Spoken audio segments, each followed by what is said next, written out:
ಕಾಠಿಣ್ಯವನ್ನ, ಇನ್ನು ಹೂವಿಗೆ ಮೃದುತ್ವವನ್ನ ಯಾರು ಕೊಟ್ಟಿದ್ದಾರೆ ಎನ್ನುವಂತಹ ಪ್ರಶ್ನಾರ್ಥಕ ಬಂದಂತಹ ಸಂದರ್ಭಕ್ಕೆ ದೇವರು ಎನ್ನುವಂತಹ ಉತ್ತರ ಸಿಗುತ್ತದೆ. ಶ್ರೀಮನ್ನಾರಾಯಣನನ್ನ ಮನಸಾರ ಅನವರತವು ಅವನನ್ನೇ ಧ್ಯಾನಿಸಿಕೊಂಡು ಬರ್ತಾ ಇದ್ದೇನೆ. ಗುರುಮಠದಲ್ಲಿ ಬೇಕಾಗಿರುವಂತಹ ವಿದ್ಯಾಭ್ಯಾಸಗಳನ್ನೆಲ್ಲ ಕಲಿತೆ ಅರಮನೆಗೆ ಬಂದಿರುವಂತಹ ಸಂದರ್ಭದಲ್ಲಿ ತಂದೆಯಾಗಿರುವಂತಹ ರತ್ನಾಂಗದ ಭೂಪತಿಗಳು ಆಡಿರುವಂತಹ ಮಾತು, ಪಟ್ಟವನ್ನು ಏರಬೇಕು ಮಗನೇ ಎನ್ನುವ ಹಾಗೆ. ಯಾವುದಕ್ಕೆ ಆಗಲಿ ಒಂದು ಯೋಗ್ಯತೆ, ಇನ್ನೊಂದು ಅನುಭವ ಬೇಕಾಗ್ತದೆ. ಯೋಗ್ಯತೆಯ ಬಗ್ಗೆ ಹೇಳುವುದೇ ಹೌದು ಅಂತ ಆದ್ರೆ ನನ್ನ ತಂದೆ ಹೇಳ್ತಾರೆ ಎನ್ನುವಲ್ಲಿಗೆ ಆ ಸ್ಥಾನಕ್ಕೆ ಯೋಗ್ಯ ನಾನು ಎನ್ನುವ ಹಾಗೆ ಭಾವಿಸ್ತೇನೆ. ಹಾಗಂತ ಏರಬೇಕು ಹೌದು ಅಂತ ಆದ್ರೆ ಅನುಭವದ ಕೊರತೆ ಎನ್ನುವಂಥದ್ದು ನನಗೆ ಎದ್ದು ಕಾಣ್ತಾ ಉಂಟು. ಈ ಸೂರ್ಯಾನ್ವಯದಲ್ಲಿ ಈ ನಾಡನ್ನು ಆಳಬೇಕು ಅಂತ ಆದ್ರೆ ಒಂದು ಸ್ವಲ್ಪವಾದ್ರೂ ಅನುಭವ ಬೇಕಾಗ್ತದೆ. ಇಲ್ಲಿಯೇ ಇದ್ದಂತ ಅನುಭವ ಮಾತ್ರ ಸಾಕಾಗುವುದಿಲ್ಲ. ಇಡೀ ಪ್ರಪಂಚದ ಅನುಭವ ಬೇಕು ಹೌದು ಅಂತ ಆದ್ರೆ ಯೋಚನೆಯನ್ನ ನಾನು ಮಾಡಿದೆ. ಅಪ್ಪನಲ್ಲಿಯೇ ನಾನು ಬಿತ್ತರಿಸಿದೆ ವಿಷಯವನ್ನ. ನನಗೆ ಅನುಭವ ಬೇಕು ಅಂತ ಆದ್ರೆ ಮಾಡಬೇಕಾದದ್ದು ದಿಗ್ವಿಜಯವನ್ನು ಪೂರ್ಣ ಮಾಡಿದ ಬಳಿಕ ಪೀಠವನ್ನ ಏರುವುದಕ್ಕೆ ಮುಂದಾಗ್ತೇನೆ ಅಪ್ಪ ಎನ್ನುವ ಹಾಗೆ ಹೇಳಿದೆ. ಹೇಳಿರುವಂತಹ ವಿಚಾರಕ್ಕೆ ಮನ್ನಣೆಯನ್ನ ಕೊಟ್ಟಿರುವಂತಹ ಅಪ್ಪ ಸೇನಾಜಾಲವನ್ನೆಲ್ಲ ಕೂಡಿಕೊಂಡು ದಿಗ್ವಿಜಯದವರೆಗಾಗಿ ಬಂದವನು ನಾನಿದ್ದೇನೆ. ಬಂದದ್ದೇನೋ ಸತ್ಯ. ಹಾಗಂತ ಸೇನೆಯೆಲ್ಲ ಒಂದು ಕಡೆಯಲ್ಲಿದೆ. ಅಪ್ಪನಿಂದ ಆಣತಿಯನ್ನ ಪಡೆದಿದ್ದೇನೆ, ತಾಯಿಯಿಂದ ಅನುಮತಿಯನ್ನ ಪಡೆದ ಹಾಗಾಯಿತು. ತಡ ಮಾಡುವುದು ಸರಿಯೇ, ಚದುರಂಗ ಸೇನೆಯ ಸಹಿತವಾಗಿ ನಡೆದು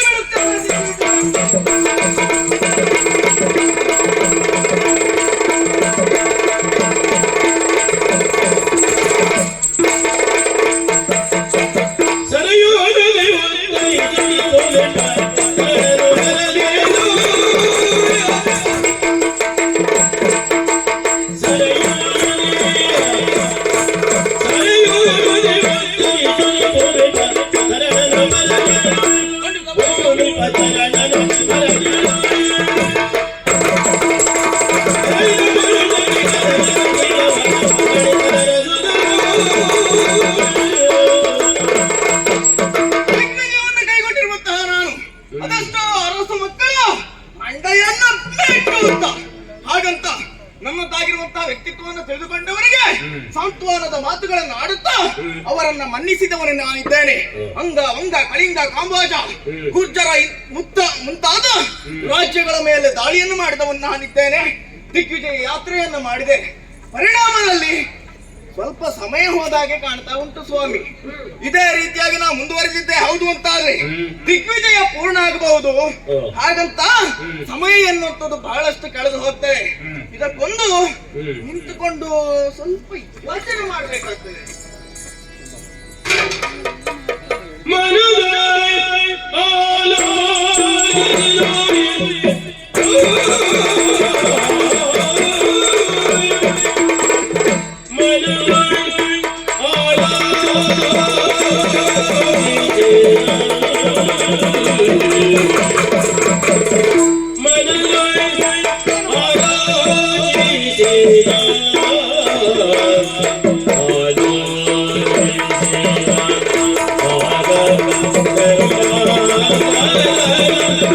ಜಯ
ಅದು ನಮ್ಮ ಬದುಕಿನಲ್ಲಿ ಮುಂದೊಂದು ಕಾಲದಲ್ಲಿ ಏನಾದ್ರೂ ತೊಂದರೆ ಕೊಟ್ಟಿತ್ತು.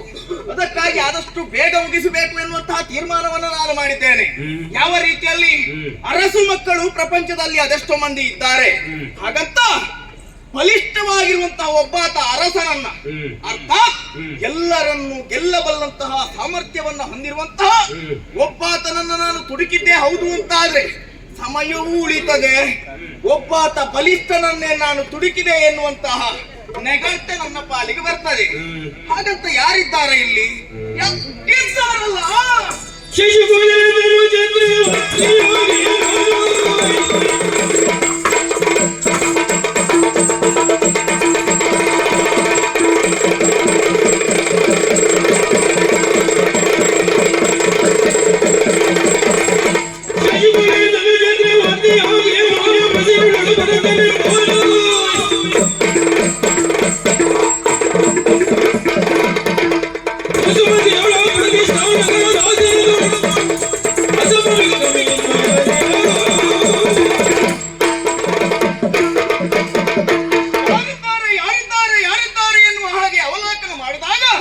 ಉತ್ತರ ಕಂಡುಕೊಂಡವನು ನಾನಿದ್ದೇನೆ. ಪರದೇಶ ಪ್ರತಿಷ್ಠಾನಪುರದ ಅಧಿಕಾರಿ ಎನಿಸಿಕೊಂಡವ, ಅತಿ ಬಲಾನ್ವಿತರಂತೆ ಪರಾಕ್ರಮಿಯಂತೆ ಈ ಪ್ರಪಂಚ ಮುಖದಲ್ಲಿ ತಾನಾಗಿಯೇ ಮೆರೆದಾಡುತ್ತಾ ಇದ್ದಾನಂತೆ. ಅವನನ್ನ ಒಂದು ವೇಳೆ ತೊಡಗಿದ್ದೆ ಹೌದು ಅಂತ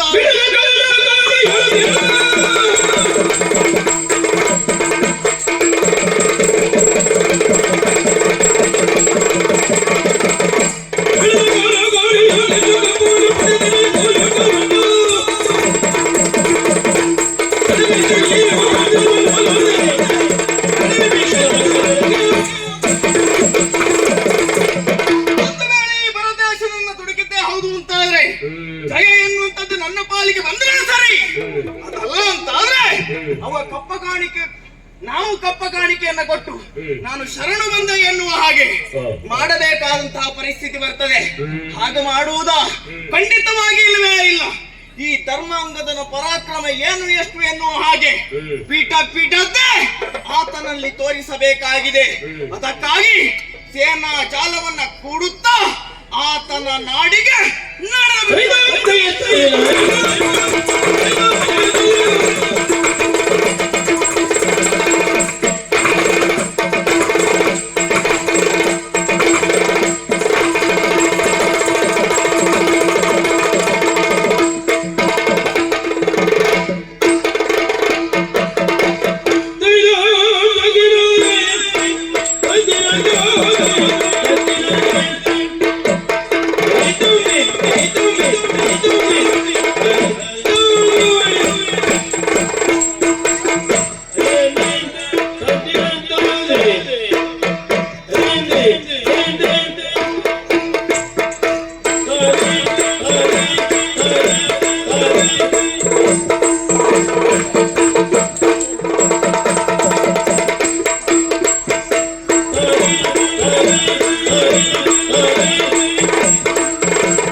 ವಿರೋಧಿಯವನಂತೆ ಒಬ್ಬ ಕುಮಾರನಂತೆ ಸೇನಾ ಬಲವನ್ನು ಕೂಡಿಕೊಂಡು ದಿಗ್ವಿಜಯದ ನಿಮಿತ್ತ ನಮ್ಮಲ್ಲಿಗೆ ಬಂದಿದ್ದಾರೆ. ಚಂದ್ರವಂಶದವರು ಚಕ್ರವರ್ತಿಗಳೆಂದು ತಿಳಿಯದೆ ಈಗ ಬಂದಿದ್ದಾನೆ ಅಂತಾದ್ರೆ ಚಿಂತೆ.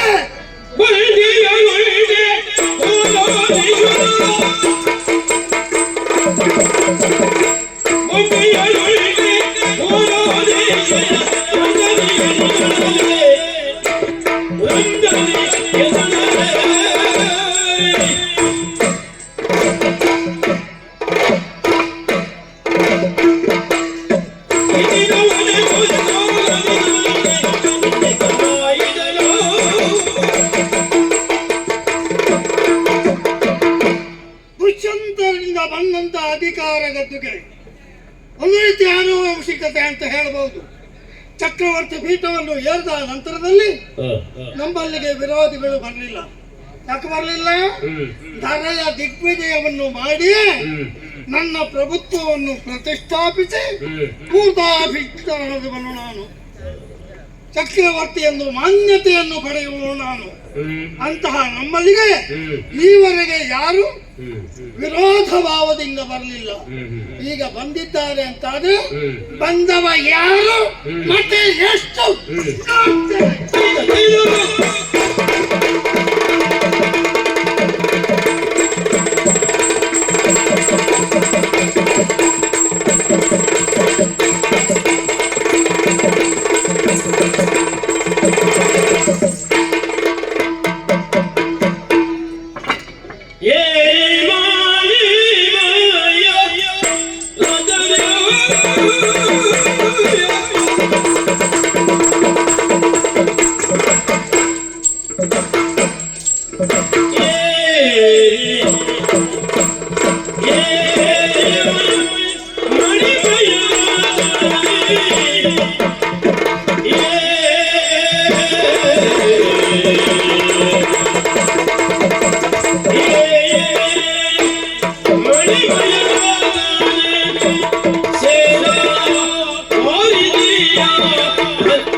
ಸಾಗರೋಪಮವಾದಂತಹ ಸೇನೆ. ಈ ಸೇನಾ ವಾರಿಧಿಯ ಮಧ್ಯದಲ್ಲಿ ಮಣಿಮಯ ವರೂಥವನ್ನೇರಿ ಪಾಲಕನೊಬ್ಬ ರಾರಾಜಿಸುತ್ತಾ ಇದ್ದಾನೆ. ನೋಡುವ ಹಾಗೆ ಇದ್ದಾನೆ. ಇವನನ್ನು ಕಂಡಾಗ ಮೈಮನಗಳೆಲ್ಲ ತುಂಬಿ ಬರ್ತಾ ಇದೆ. ಕ್ಷತ್ರಿಯ ಕುಲದ ಕುಡಿಯಲ್ವಾ? ಸರಿ, ಅದರ ಯೋಚನೆಗಳು ಪೂರ್ತಿ ಸರಿಯಾಗಲಿಲ್ವ ಏನು ಅವನದ್ದು? ಯಾವುದಕ್ಕೂ ವಿಚಾರಿಸಿದ ಮೇಲೆ ಅಲ್ವಾ ಗೊತ್ತಾಗೋದು.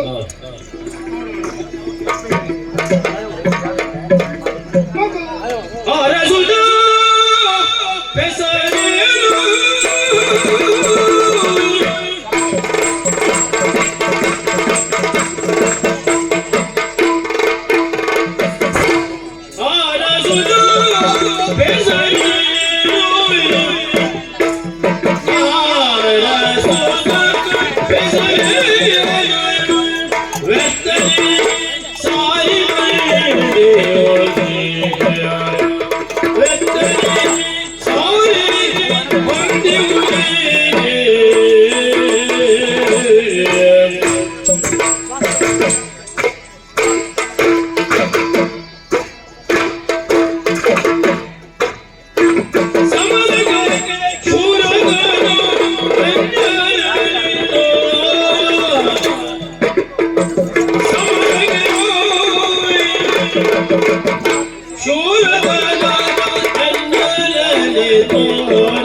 ಸಂತೋಷವಾಯಿತು. ಛಾತ್ರ ಎಂದರೆ ಹೀಗಿರಬೇಕು. ಒಬ್ಬ ಕ್ಷತ್ರಿಯ ಕುಲೋತ್ಪನ್ನನಾದಂತಹ ನಾನು ನಿಂದ ಛಾತ್ರವನ್ನು ಕಣ್ತುಂಬಿಸಿಕೊಂಡೆ, ಮನದುಂಬಿಸಿಕೊಂಡೆ. ದೂತನೊಬ್ಬ ಓಡೋಡಿ ಬಂದು ಹೇಳಿದ, ಹಾಗಂತ ನಿನ್ನ ಪರಿಚಯ ಕೊಡ್ಲಿಲ್ಲ ಅಂತಲ್ಲ, ಕೊಟ್ಟಿದ್ದಾನೆ ಸತ್ಯ. ಪರೋಕ್ಷವಾಗಿ ತಿಳಿಯುವುದಕ್ಕಿಂತಲೂ ಪ್ರತ್ಯಕ್ಷವಾಗಿ ತಿಳಿಯುವುದಕ್ಕೆ ಮೌಲ್ಯ ಹೆಚ್ಚು.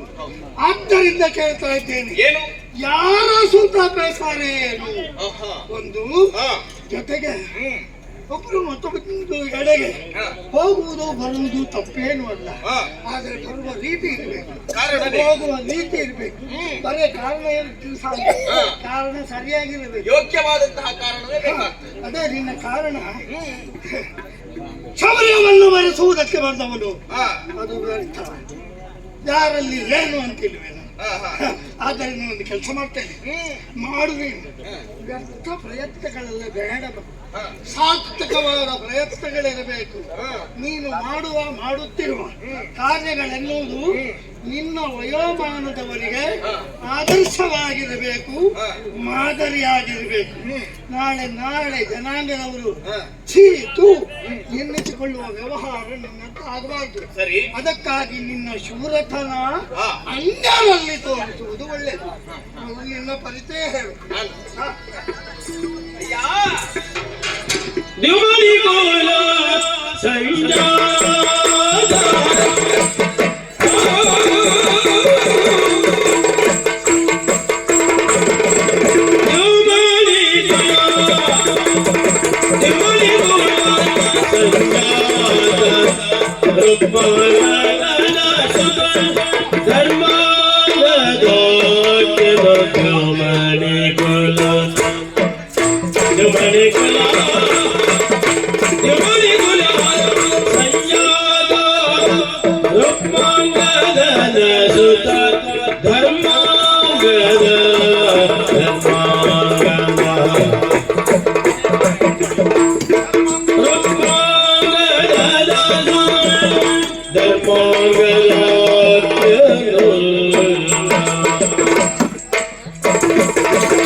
ಕೇಳುವುದಕ್ಕೆ ಮುಂದಾಗುತ್ತಾ ಇದ್ದೀಯ. ಜೊತೆಯಲ್ಲಿ ನಾನು ಮಾಡುತ್ತಿರುವಂತಹ ಕಾರ್ಯ ನನ್ನ ವಯೋಮಾನಕ್ಕೆ ತಪ್ಪು ಸರಿಯಾಗುವುದಲ್ಲ ಎನ್ನುವಂತಹ ನಿನ್ನ ಆಕ್ಷೇಪ. ಕೇಳಿಗೆಲ್ಲ ಪರಿಚಯ. ವಿಮಣಿ ಕುಲ, ಸೂರ್ಯ ಕುಲ. ಹೌದು, ಪ್ರಪಂಚದಲ್ಲಿ 2 ಕುಲ ಅಂತ ಉಂಟು, ಸೂರ್ಯ ಚಂದ್ರ. ಹೌದು, ಸೂರ್ಯ ಕುಲದಲ್ಲಿ ಆವಿರ್ಭಾವಕ್ಕೆ ಬಂದವರು ನಾವಿದ್ದೇವೆ. ಸಾಂಖ್ಯಾತ ನಾಡಿನ ಅಧಿಕಾರಿ ಎನಿಸಿಕೊಂಡಿರುವಂತಹ ರುಕ್ಮಾಂಗದನ ಕುವರ ನಾನಿದ್ದೇನೆ. ಹಾಗಾದ್ರೆ ನಮ್ಮ ದೂತರು ತಪ್ಪು ಹೇಳಲಿಲ್ಲ ಅಂತ ಆಯ್ತು. ಹಾ, ಹೆಸರು ಧರ್ಮಾಂಗದ ಎನ್ನುವ ಧರ್ಮಾಂಗದ. ಇಲ್ಲಿವರೆಗಾಗಿ ಬರುವುದಕ್ಕೆ ಬಲವಾದ ಕಾರಣವೇ ಉಂಟು. ಅಪ್ಪ ಪಟ್ಟವನ್ನು ಏರಬೇಕು ಎನ್ನುವ ಹಾಗೆ ಹೇಳಿದ್ರು. ಸರಿ. ಆದ್ರೆ ಅನುಭವದ ಕೊರತೆ ಇದ್ದ ಕಾರಣ ಪ್ರಪಂಚ ಮುಖದಲ್ಲಿ ಒಂದು ಅನುಭವವನ್ನು ಪಡೆದುಕೊಂಡು ಬರಬೇಕು ಎನ್ನುವ ಕಾರಣಕ್ಕಾಗಿ ದಿಗ್ವಿಜಯವನ್ನ ಕೈಗೊಂಡವನು ನಾನಿದ್ದೇನೆ. ಅನೇಕ ಮಂದಿ ಅರಸು ಮಕ್ಕಳನ್ನ ನೋಡಬೇಕು, ಅವರಲ್ಲಿರುವಂತಹ ಕೆಲವಷ್ಟು ವಿಷಯಗಳನ್ನೆಲ್ಲ ಸಂಪಾದಿಸಿಕೊಳ್ಳಬೇಕು ಎನ್ನುವ ಹಾಗೆ ಎಣಿಸಿಕೊಂಡೆ. ದೇಶ ಸುತ್ತಬೇಕು, ಕೋಶ ಓದಬೇಕು. ಹೌದು, ಬರೇ ಓದಿದ್ರೆ ಸಾಕಾಗುವುದಿಲ್ಲ, ಪ್ರಪಂಚದ ಜ್ಞಾನ ಎನ್ನುವಂಥದ್ದು ಬೇಕಾಗ್ತದೆ. ದೇಶವೇ ಸುತ್ತಬೇಕು. ಹೌದೌದು, ಅದಕ್ಕಿಂತಲೂ ಎಲ್ಲಾ ದೇಶವನ್ನ ಸುತ್ತಿರುವಂತಹ ಅನುಭವದ ಆಗರ ಎನಿಸಿಕೊಂಡಿರುವಂತಹ ಒಬ್ಬಾತನನ್ನು ಕಾಣುವುದಕ್ಕೆ ಹೋದರೆ ಹೇಗೆ ಎನ್ನುವ ಹಾಗೆ ನಾನು ತರ್ಕಿಸಿಕೊಂಡೆ. ಹೌದೌದೌದು, ಯಾರಿದ್ದಾರೆ ಎನ್ನುವ ಹಾಗೆ ಪ್ರಶ್ನೆ ಮಾಡುವಾಗ ಉತ್ತರ ಕಂಡುಕೊಂಡದ್ದು ಹೀಗೆ: ಭರತೇಶ ಪ್ರತಿಷ್ಠಾ ನಗರದ ಅಧಿಕಾರಿ ಎನಿಸಿಕೊಂಡವ, ಎಲ್ಲದನ್ನು ಬಲ್ಲವನಿದ್ದಾನೆ, ಪರಾಕ್ರಮಿ ಇದ್ದಾನೆ, ಪ್ರಪಂಚ ಮುಖದಲ್ಲಿ ತಾನೇ ಏನು ಎನ್ನುವ ಹಾಗೆ ತೋರಿಸಿಕೊಟ್ಟವನಿದ್ದಾನೆ.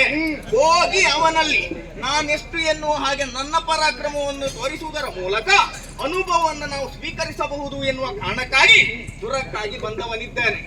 ಇಷ್ಟು ಸೌಮ್ಯದಲ್ಲಿ ನಾನು ಏನು ಯಾರು ಅಂತಾದ್ರೂ ಗೊತ್ತ ನನಗೆ.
ಪೀಠವನ್ನು ಏರುವ ಮೊದಲು ದಿಗ್ವಿಜಯವನ್ನು ಮಾಡಬೇಕು.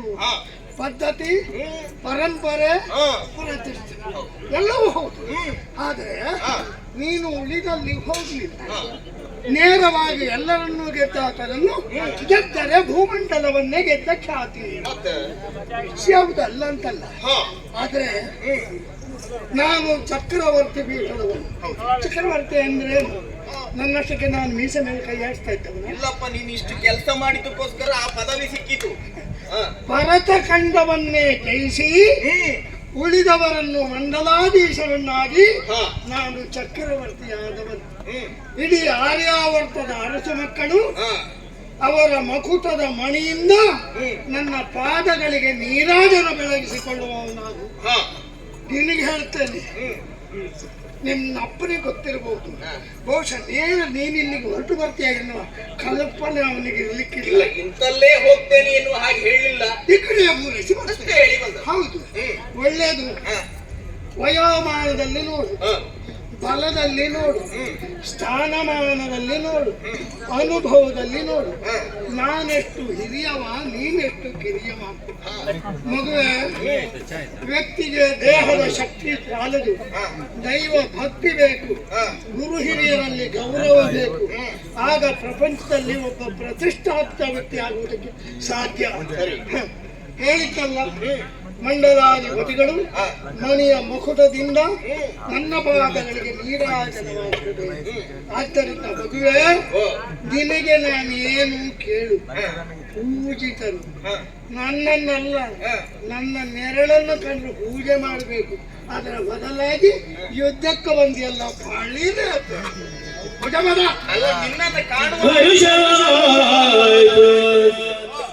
ನಿನ್ನ ವಚನ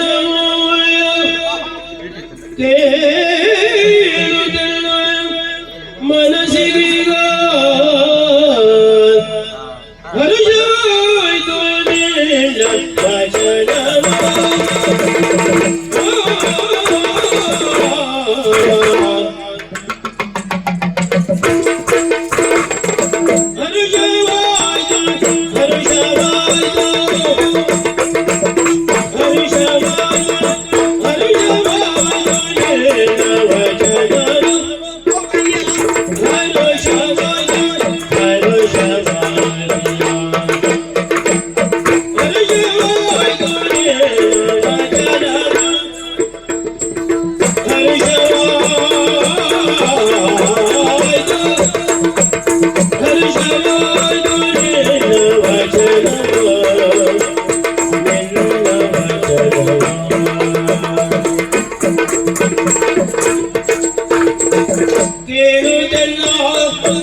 ಹರುಷವಾಯಿತು ನಿನ್ನ ವಚನ.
ಮತ್ತೆ ಶ್ರೀ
ಹರುಷವಾಯ್ತು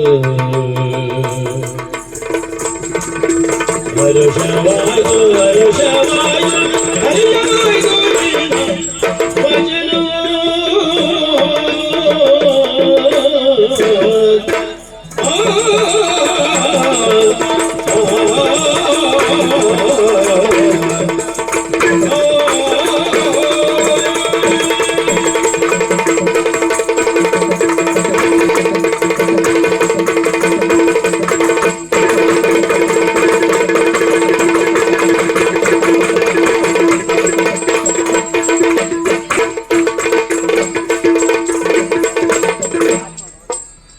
ವಚನ ಮನಸ್ಸಿಗೀಗೋ ಹರುಷವಾಯ್ತು ನಿನ್ನ ವಚನವು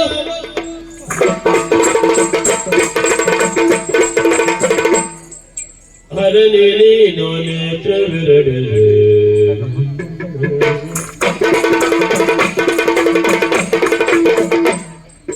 ಮತ್ತೆ ಶ್ರೀ ಹರಿಯೇ ನೋಡು ಯೊಬ್ಬ ಭುಜವಿದೆ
ನಿನ್ನ ಮಾತುಗಳನ್ನ ಕೇಳುವಾಗ ಹರುಷವಾಯಿತು. ಹೌದಾ? ನಿನ್ನ ವಚನವು ಹಾಗೆ. ಖಂಡಿತವಾಗಿ ಹೌದೇ ಹೌದು.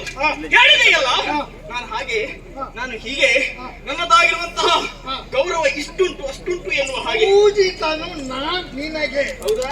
ಇದನ್ನ ಕೇಳಿ ನನಗೆ ಸಂತೋಷ ಆಗಿ ನನಗೆ ನಗೆ ಆಡುವುದಕ್ಕಾಗಿ ಬಂದದ್ದು. ಹಾಗೆ ಹೇಳಿದೆಯಲ್ಲ ಹೌದು. ಪೂಜಿತನು ನೀನೆನ್ನುವ ಹಾಗೆ ಹೌದು. ಪೂಜೆ ಮಾಡುವುದು ಉಂಟು. ನಾವು ಪೂಜ್ಯ ಭಾವನೆಯಲ್ಲಿ ಕಾಣುವುದು ಯಾರನ್ನ? ಒಂದು ಹೆತ್ತವರನ್ನ, ತಂದೆ ತಾಯಿಯರನ್ನ, ಇನ್ನು ಗುರುಗಳನ್ನ ದೇವ ಭಾವದಲ್ಲಿ ಕಾಣುವುದುಂಟು. ಅದು ಬಿಟ್ಟರೆ ಪ್ರತ್ಯಕ್ಷವಾಗಿರುವಂತಹ ದೇವರು ಅಂತವರನ್ನ ನಾವು ಹೌದು ಗೌರವ ಕೊಡುವುದು ಪೂಜನೀಯ ಭಾವನೆಯಲ್ಲಿ ಕಾಣುವುದು. ಲೋಕ ಬಂದಿರುವುದು. ಹಾಗಂತ ಈ ಸಂದರ್ಭದಲ್ಲಿ ಅನುಭವದ ಆಗರ ನಾನಿದ್ದೇನೆ. ಇಡೀ ಪ್ರಪಂಚದವರೇ ನನಗೆ ಗೌರವವನ್ನು ಕೊಡ್ತಾರೆ, ಪೂಜೆ ಪೂಜಿತ ಎನ್ನುವ ಹಾಗೆ ಕೊಂಡಾಡ್ತಾರೆ ಅಂತ ಆದ್ರೆ ನಾನು ನಿನ್ನ ಕೈ ಕಲಿಡಬೇಕಾ? ಪೂಜೆ ಮಾಡ್ಬೇಕು. ಪೂಜೆ ಮಾಡ್ಬೇಕು. ನಿನ್ನ ಭವಿಷ್ಯದ ದೃಷ್ಟಿಯಿಂದ ಮಾಡ್ಬೇಕು. ಅಲ್ಲ, ಕೆಲವೊಂದು ನಿನ್ನ ಅನುಭವಕ್ಕೆ ನಾನು ಶರಣಾಗಿದ್ದೇನೆ. ಹಾಗಂತ ಎಲ್ಲದಕ್ಕೂ ಅಲ್ಲ. ಅಲ್ಲ ಅದಲ್ಲ, ನಾನೇ ಶರಣಾಗಿದ್ದೇನೆ, ಅನುಭವ ದೊಡ್ಡದು ಅಂತ ಹೇಳಿದ್ರೆ ಅದನ್ನು ಪ್ರಕಟಿಸಬೇಕು. ನಿನ್ನ ವೃತ್ತಿಯ ಮೂಲಕ ಖಂಡಿತವಾಗಿ ತೋರಿಸ್ತೇನೆ. ಯಾಕಂತ ಹೇಳಿದ್ರೆ ನೀನೇ ಹೇಳಿದ್ಯಲ್ಲ, ನಾನು ಅನುಭವವನ್ನ ನಿನ್ನಲ್ಲಿರುವಂತಹ ಕೆಲವೊಂದಿಷ್ಟು ಗುಣಗಳನ್ನ ಪಡೆಯುವುದಕ್ಕಾಗಿ ನಾನು ಬಂದದ್ದು. ನೀ ಆ ಕಡೆ ಈ ಕಡೆ ಸುತ್ತು ಬರುವುದು, ಕುಣಿಯುವುದು, ಮಾತಾಡುವುದು ಇದನ್ನೆಲ್ಲ ಕಾಣುವಾಗ ನಿನ್ನ ಜೊತೆಯಲ್ಲಿ ಒಂದು ಮಾಸ ಇದ್ದದ್ದೇ ಹೌದು ಅಂತಂದ್ರೆ ಬಹಳಷ್ಟು ಕಲಿಬಹುದು ಅಂತ ಅನ್ನಿಸ್ತಾ ಉಂಟು. ಅವರನ್ನು ಬುದ್ಧಿವಿಗೆ ಬಿಟ್ಟದ್ದು. ಮತ್ತು ಒಂದೊಂದು ಮಾಸ ಅಲ್ಲ, ನಾನಿರುವುದಿಲ್ಲ, ಇರ್ತಾನೆ. ನೀನ್ ಸಿಗ್ತೀಯ ಇಲ್ಲ ಅಂತ ನನಗೆ ಅನುಮಾನ. ಯಾಕೆ ನಾನು ತಿರುಗಾಟ ಮಾಡುವುದಿಲ್ಲ. ಅಲ್ಲ, ನಾನು ಏನಾದ್ರೂ ಇದ್ರೆ ನೀವು ಮಾಡ್ಬೇಕು ಬಿಟ್ರೆ ನನ್ನನ್ನು ಕಾಣಬೇಕು ಅಂತ ಅದು ಒಂದೇ ನಾನಿದ್ದಲ್ಲಿಗೆ ಬರ್ಬೇಕು. ಯಾಕಂದ್ರೆ ಚಕ್ರವರ್ತಿ ಬೇಕು. ನಾನು ನಿನ್ನನ್ನು ಅರಸಿಕೊಂಡು ಬರ್ತೇನೆ. ನಾನು ಅರಸಿಕೊಂಡು ಬಂದ ಹೊತ್ತಿಗೆ ನಿನಗೆ ಎಲ್ಲಿಯಾದ್ರೂ ಕಾರ್ಯಕ್ರಮ ಉಂಟು ಅಂತ ಹೋಗ್ತಾ ಇದ್ರೆ ಮತ್ತೆ ನಾನು ಬಂದದ್ದೇ. ಜನ ಬೇರೆ ಇದ್ದಾರೆ. ಹೌದಾ? ನೀನೇ ಹೋಗ್ಬೇಕಾಗಿರುವಂತಹ ಕಾರ್ಯಕ್ರಮ ಆದ್ರೆ ಅಲ್ಲದೆ ಹೋದ್ರೆ ಇವತ್ತಿನ ಕಾರ್ಯಕ್ರಮಕ್ಕೆ ನೀನೇ ಬರಬೇಕಾಗಿ ಹೋಯ್ತು. ಹಾಗಂತ ನಿನ್ನಲ್ಲಿ ಜನ ಇಲ್ವಾ? ಇದ್ದಾರೆ ಇದ್ದಾರೆ. ಇಲ್ಲ, ಇದು ನನ್ನ ಪ್ರತಿಷ್ಠೆಯ ಪ್ರಶ್ನೆ. ಹೌದೌದು, ಪ್ರತಿಷ್ಠೆಯ ಪ್ರಶ್ನೆಯ ಜೊತೆಯಲ್ಲಿ ಹಾ. ಇವರು ನಮ್ಗೆ ಮಾತ್ರ ಅಲ್ಲ, ನನಗೆ ಮಾತ್ರ ಅಲ್ಲ, ಇಲ್ಲಿದ್ದವರಿಗೆಲ್ಲರಿಗೂ ನೀನೇ ಬೇಕು. ಅಲ್ಲ, ಇಲ್ಲಿದೆ ನಮ್ಮದೇ ಆದ್ರಿಂದ ನಾನೇ ಬೇಕು. ಅದಕ್ಕಾಗಿ ನಿನಗೊಂದಿಷ್ಟು ಪ್ರೋತ್ಸಾಹ ಆಯ್ತು. ಹೇಳಿದೆಯಲ್ಲ, ಪೂಜ್ಯ ಭಾವನೆಯಲ್ಲಿ ಕಾಣಬೇಕು ಅಂತ ಆದ್ರೆ ಏನುಂಟು ನಿನ್ನಲ್ಲಿ?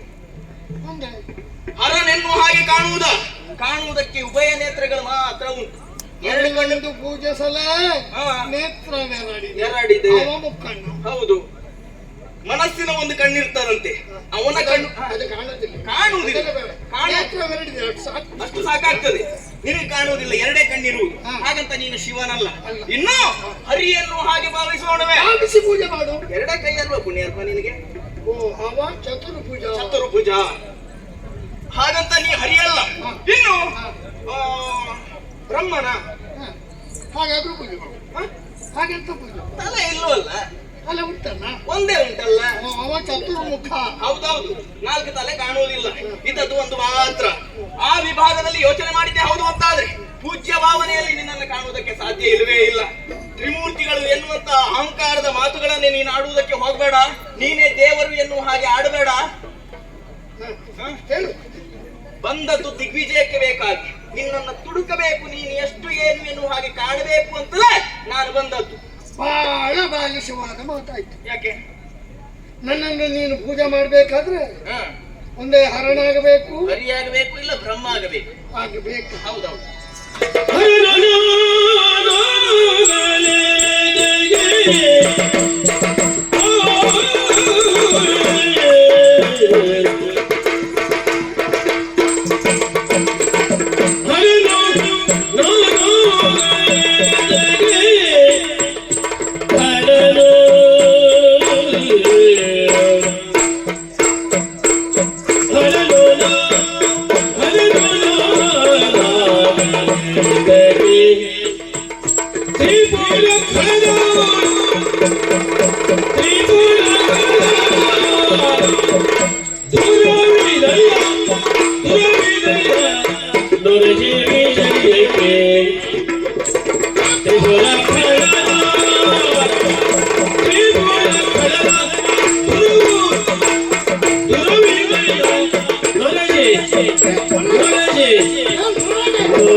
ಸರಸಿಜಾಕ್ಷ ಆಗಲೇಕೆ ಕೈಟವಾದಿ ಸಮರಹುದು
ನಿನ್ನಲ್ಲಿ ಏನು ದೊಡ್ಡ ವಿಷಯ ಅಲ್ಲ.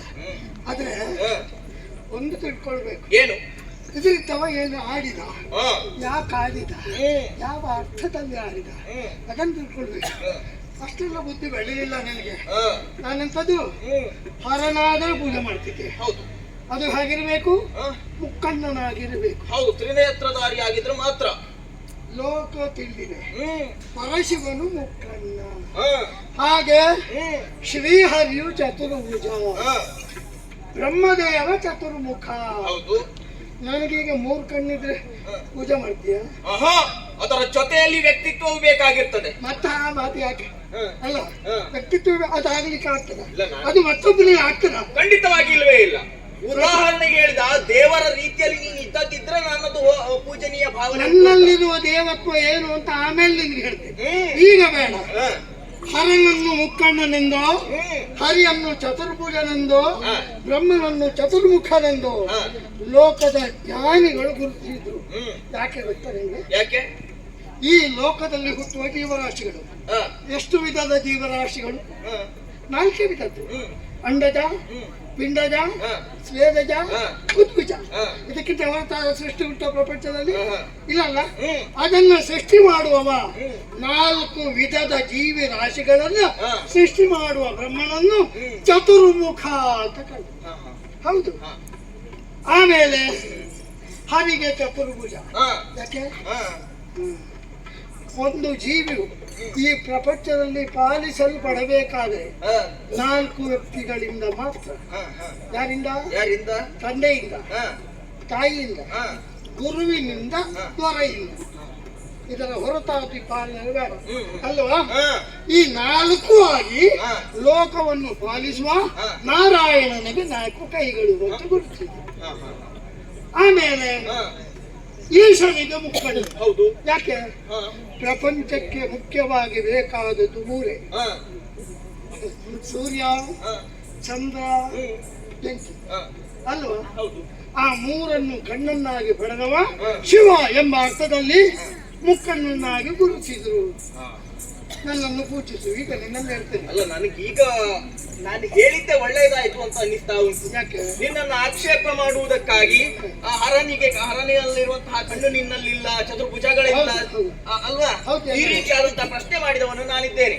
ಅದಕ್ಕೆ ಸಮರ್ಪಕವಾಗಿರುವಂತಹ ಉತ್ತರವನ್ನು ನೀನು ಕೊಟ್ಟೆ. ನನಗೆ ಕೆಲವಷ್ಟು ವಿಷಯ ಹೀಗೇ ಬೇಕಾಗಿತ್ತು. ಯಾಕಂತ ಹೇಳಿದ್ರೆ ನಿನ್ನ ಅನುಭವವನ್ನು ಪಡೆಯುವುದಕ್ಕಾಗಿ ಬಂದವನ ಅಲ್ಲ. ಅದಕ್ಕೆ ಅನುಭವ ಪಡಿಬೇಕು ಅಂತಾದ್ರೆ ಯುದ್ಧ ದಾರಿ ಅಲ್ಲ ಮಗು. ನೇರವಾಗಿ ಬಂದು ನಿಮ್ಮ ಅನುಭವವನ್ನು ಹೀರುವುದಕ್ಕೆ ಬಂದವ ನಾನು. ನನ್ನನ್ನು ಶಿಷ್ಯನನ್ನಾಗಿ ಪಡೆದು ನನಗೆ ಧಾರೆ ಎರೆಗಿ ಅಮೃತ ಅನುಭವನೇ ಸಾರ. ಅಲ್ಲಿಂದ ಇಷ್ಟು ದೂರ ಬಂದಾದ್ಮೇಲೆ 2 ಒಂದೇ ಕೆಲಸ ಆಗ್ಲಿ ಅಂತ ಅದಾಗುದಿಲ್ಲ. ಅದು ಒಂದೇ ಆಗ್ಬೇಕು. ಒಂದೇ ವೃತ್ತಿಗೆ ಕಾಲಿಟ್ಟವ ಮಧ್ಯದಲ್ಲಿ ಮತ್ತೊಂದಕ್ಕೆ ಕಾಲಿಡಬಾರದು. ಈಗ ಹೇಳ್ತೇನೆ, ನಿನಗೆ ಜನ್ಮ ಕೊಟ್ಟವ ನಿನ್ನಪ್ಪ, ಅವ ನಿನಗೆ ಬ್ರಹ್ಮ ಆಗ್ತಾನ? ಇಲ್ಲ. ಅಲ್ಲ, ಅವ ನನಗೆ ಅಪ್ಪ ಮಾತ್ರ. ಚತುರ್ವಿಧ ಜೀವರಾಶಿಗಳನ್ನು ಸೃಷ್ಟಿ ಮಾಡುವ ಬ್ರಹ್ಮ ಬೇರೆ, ನಿನಗೆ ಜನ್ಮ ಕೊಟ್ಟ ಅಪ್ಪ ಬೇರೆ. ಒಳ್ಳೆ ಒಳ್ಳೆ ವಿಷಯ ಉಂಟು.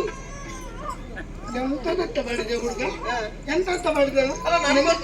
ನಿನ್ನ ಅಣ್ಣನಲ್ಲಿ ಆಡುವ ಮಗು ಅಂತ ಮಾಡ್ಕೊಂಡು ಅನುಭವದ ಆಗರವಾದ ಇಲ್ವಾ? ನನ್ನ ಮೂಲ ಏನು ಗೊತ್ತಾ? ಎಲ್ಲೋ ಕಾಡಿನಲ್ಲಿ ಹುಟ್ಟಿದವ ನಾವು. ದುಷ್ಯಂತ ಶಕುಂತಲೆಯಿಂದ ಹುಟ್ಟಿದವನು. ನಮ್ಮಪ್ಪ ನಮ್ಮಮ್ಮ ನನ್ನ ಸ್ವೀಕರಿಸಲಿಲ್ಲ. ಕಾಡಿನ ಮೂಲೆಯಲ್ಲಿ ಹುಟ್ಟಿದ್ರು. ಆಗ ನನಗೆ ಇಟ್ಟ ಹೆಸರು ಏನು ಗೊತ್ತಾ? ಏನು? ಸರ್ವಧಮನ. ಭಯ ಅಂದ್ರೆ ಎಂತದೇ ಗೊತ್ತಿಲ್ಲ ನನಗೆ. ಮರಿ ಹುಲಿಗೆ ಹಾಲೂಡಿಸುತ್ತಿರುವ ತಾಯಿ ಹುಲಿಯ ಬಾಯನ್ನು ಕಳೆದು ಲೆಕ್ಕ ಮಾಡ್ಕೊಳ್ತೇವೆ. 3 ವರ್ಷದ ಮಗು ಇದ್ದಾವೆ. ಮಾತ್ರ ಅಲ್ಲಿ ಇನ್ನೊಂದು ವಿಷಯ ಹೇಳ್ತೇನೆ. ನನ್ನ ಅಮ್ಮನ ಹೊಟ್ಟೆಯಲ್ಲಿ ನಾನೇ, ನೀವೆಲ್ಲ ಎಷ್ಟು ತಿಂಗಳು ಮಕ್ಕಳು? 9 ತಿಂಗಳ. ನಾನು 2 ವರ್ಷ ಇದ್ದವು. 2 ವರ್ಷ ಪೂರ್ಣ ಕೇಳುತ್ತೇವೆ. ವಿಶೇಷತೆ ಉಂಟು ಹಾಗಾದ್ರೆ ನಿನ್ನಲ್ಲಿ? ಸ್ವಲ್ಪ ಇಲ್ಲ, ಅದು ನಿನಗೆ ಗೊತ್ತಿದ್ದಕ್ಕೆ ನಾನು ಹೊಣೆ. ಅಲ್ಲ, ನಾನು ಇವತ್ತು ಕೇಳಿದ್ದಕ್ಕೋಸ್ಕರ ವಿಷಯ ಎಲ್ಲ ನನಗೆ ಗೊತ್ತಾಯ್ತು. ಈಗ ಎಲ್ಲಿಯಾದ್ರೂ ಯಾರಾದ್ರೂ ಕೇಳಿದ್ರೆ ನಾನು ಹೇಳಿಕ್ಕೆ ಅನುಕೂಲ ಅಲ್ವಾ? ಈಗ ಮುಂದಿನ ಸಲ ಇದೇ ಒಂದು ಪ್ರಸಂಗ ಬಂದ್ರೆ ಪ್ರಸಂಗ ಬಂದ್ರೆ ಒಂದು ಉಪಕಾರ ಮಾಡು, ವಿಷಯವನ್ನು ಹೇಳು, ಹೀಗೆ ಸರಿಯಾಗಿ ಹೇಳು. ಏನಕ್ಕೇನು ಹೇಳಿ ಇಂಥವ್ರು ಹೇಳಿ ಕೊಟ್ಟದಪ್ಪ ನನ್ಗೆ ಗೊತ್ತಿಲ್ಲ ಅಂತ. ಅನೇಕ ಮಂದಿಗಳು ದೋಷ ಅಂತ ಗೊತ್ತಾ? ಕೇಳ್ಕೊಂಡು ಹೋಗುದು, ಅಲ್ಲಿ ಹೋಗಿ ಹೇಳುದು ಬೇರೆ.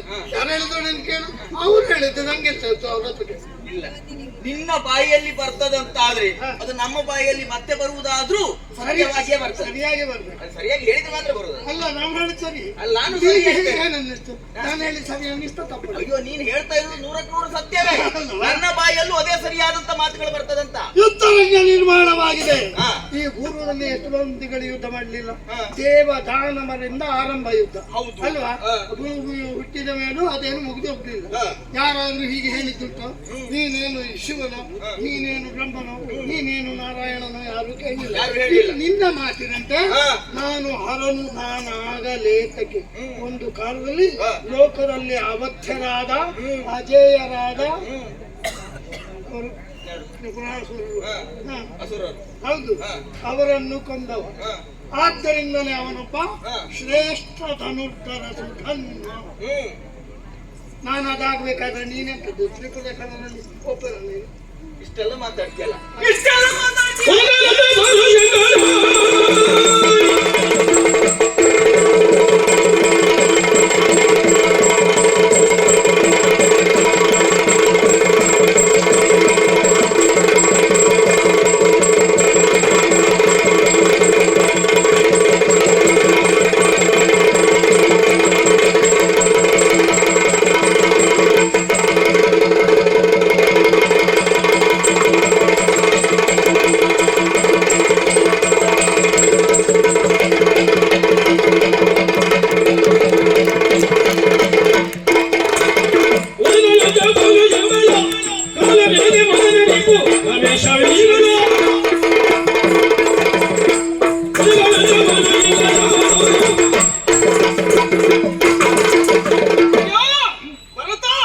ನಿನ್ನದಾಗಿರುವಂತಹ ಅನುಭವವನ್ನ ಇಷ್ಟು ಸ್ವೀಕಾರ ಮಾಡಿದ್ದಕ್ಕೆ ಸಾಕು ನನಗೆ. ನಾ ಬಂದಿರುವಂತಹ ಕಾರ್ಯದತ್ತ ಮರೆತು ಹೋಗುವುದಕ್ಕಿಂತಲೂ ಮುಂಚಿತವಾಗಿ ನೀನೇನು ಎಷ್ಟು ಏನು ಹಾಗೆ ನೋಡ್ಲೇಬೇಕು. ಬರೇ ಮಾತಾಡ್ತಾ ಇದ್ರೆ ನಾನು ಯಾಕೆ ಬಂದಂತ ನನ್ನ ನೆನ್ಕೊಂತಲ್ಲ ಮತ್ತೆ.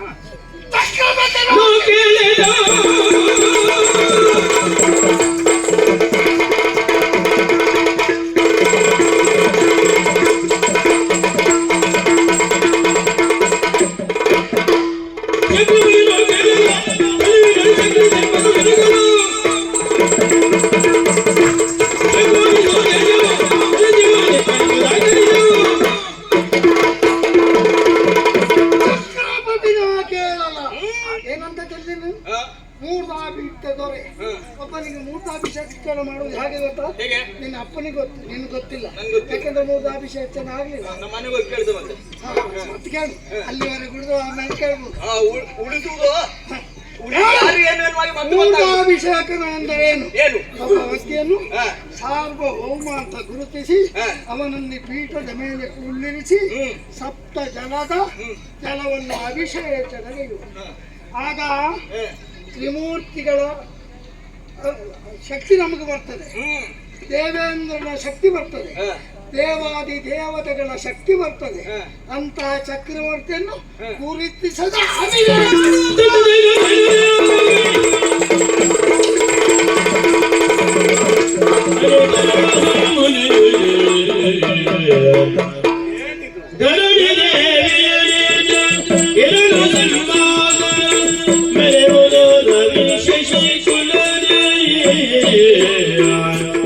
ಬೆರೆವುದು ಶಶಿ ರವಿ ಕುಲದೆ ಕೊರತೆಯಾಗಲು ಗರುಡ ಸಮವೆಲ್ಲ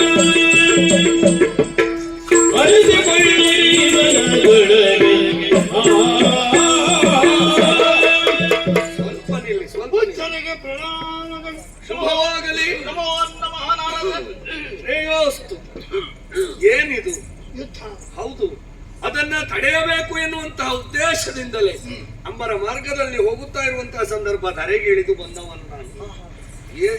ಎಂತಹ ಕಾರ್ಯ ಆಗಿ ಬಿಡ್ತಿತ್ತು ನಾನು ಬರುವುದು ಸ್ವಲ್ಪ ತಡವಾದರೆ. ಸಾಯ್ತಿದ್ದಲ್ಲ. ತಾನಲ್ಲ ನೀವು. ಯಾಕೆ ಗೊತ್ತಾ? ಧರಣಿ ದೇವಿಯ ನೇತ್ರಪ್ರಾಯನಂತೆ ಇರುವುದು ರವಿ ಶಶಿಕುಲ. ಭೂಮಿ ದೇವಿಯ ಎರಡು ನೇತ್ರಗಳು ಸೂರ್ಯ ಚಂದ್ರರು ಅಲ್ವಾ? ನಮ್ಮ ಕುಲ ಅದೇ. ಕುಲ ಅದೇ. ಹಾಗಿರುವಾಗ ರವಿ ಶಶಿಕುಲದಲ್ಲಿ ಉದ್ಭವಕ್ಕೆ ಬಂದಂತಹ ನೀವಿಬ್ಬರು ಈ ರೀತಿಯಾದಂತಹ ಹೋರಾಟಕ್ಕೆ ಮುಂದಾದ್ರಿ ಅಂತಾದ್ರೆ ಒಂದು ಕಣ್ಣು ಹೋದರೆ ವ್ಯಕ್ತಿ ಬದುಕಬಲ್ಲ, ಆದರೆ ಒಕ್ಕಣ್ಣ ಎನ್ನುವ ಅಪವಾದ ತಪ್ಪದ ಅಲ್ವಾ? ಕುರುಡಾಗ್ಲೇ ಹೇಳುದು. ಮತ್ತೆ ಒಂದು ಮುಖಕ್ಕೆ ಎರಡೂ ಕಣ್ಣು ಇರಬೇಕು, ಒಂದು ಬಟ್ಟೆ ಬಟ್ಟೆ ಅಲ್ಲ. ಹೌದು, ಹಾಗೊಂದು ಮಾತಿದ್ದದ್ದು ಸತ್ಯ. ಹಾಗಿರುವಾಗ ಯಾವುದಾದ್ರೂ ಒಂದು ಕಣ್ಣಿಗೆ ಹಾನಿ ಉಂಟು ಅಂತಾದ್ರೆ ಅದು ಕುಂದೆ ಅಲ್ವಾ? ಹಾಗಾಗಿ ಎರಡೂ ಕಣ್ಣು ಸರಿಯಾಗಿ ಇರುವ ಹಾಗೆ ನೋಡಿಕೊಳ್ಳಬೇಕು ನಮಗೆಲ್ಲ ಭೂಮಿ ತಾಯಿಗೆ. ಹಾಗಾಗಿ ಅದನ್ನ ತಪ್ಪಿಸಬೇಕು ಎನ್ನುವಂತಹ ಉದ್ದೇಶದಿಂದಲೇ ಇಲ್ಲಿಯವರೆಗೆ ಬಂದವರು.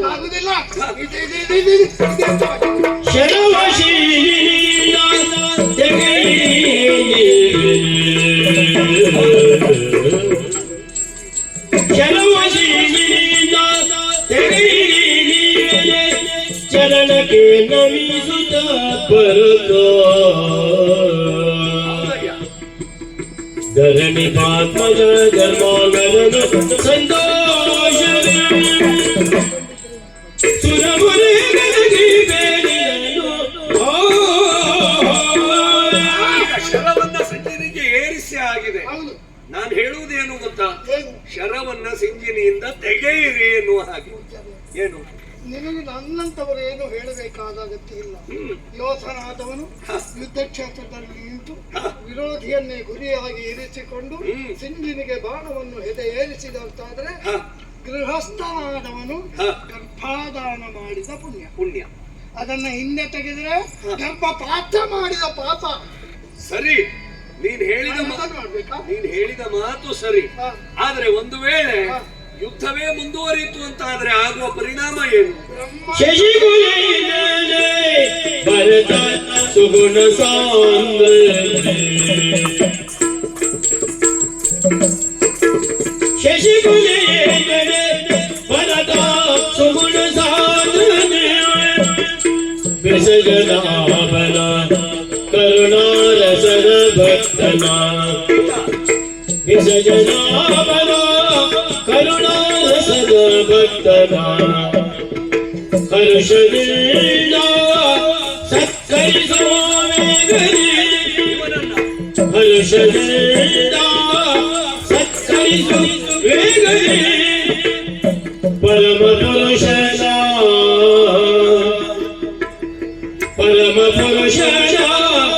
ದಯ ದೊರೆಯುವುದನ ಪರಮ ಪುರುಷನ ದಯ ದೊರೆಯುವುದೈಗನ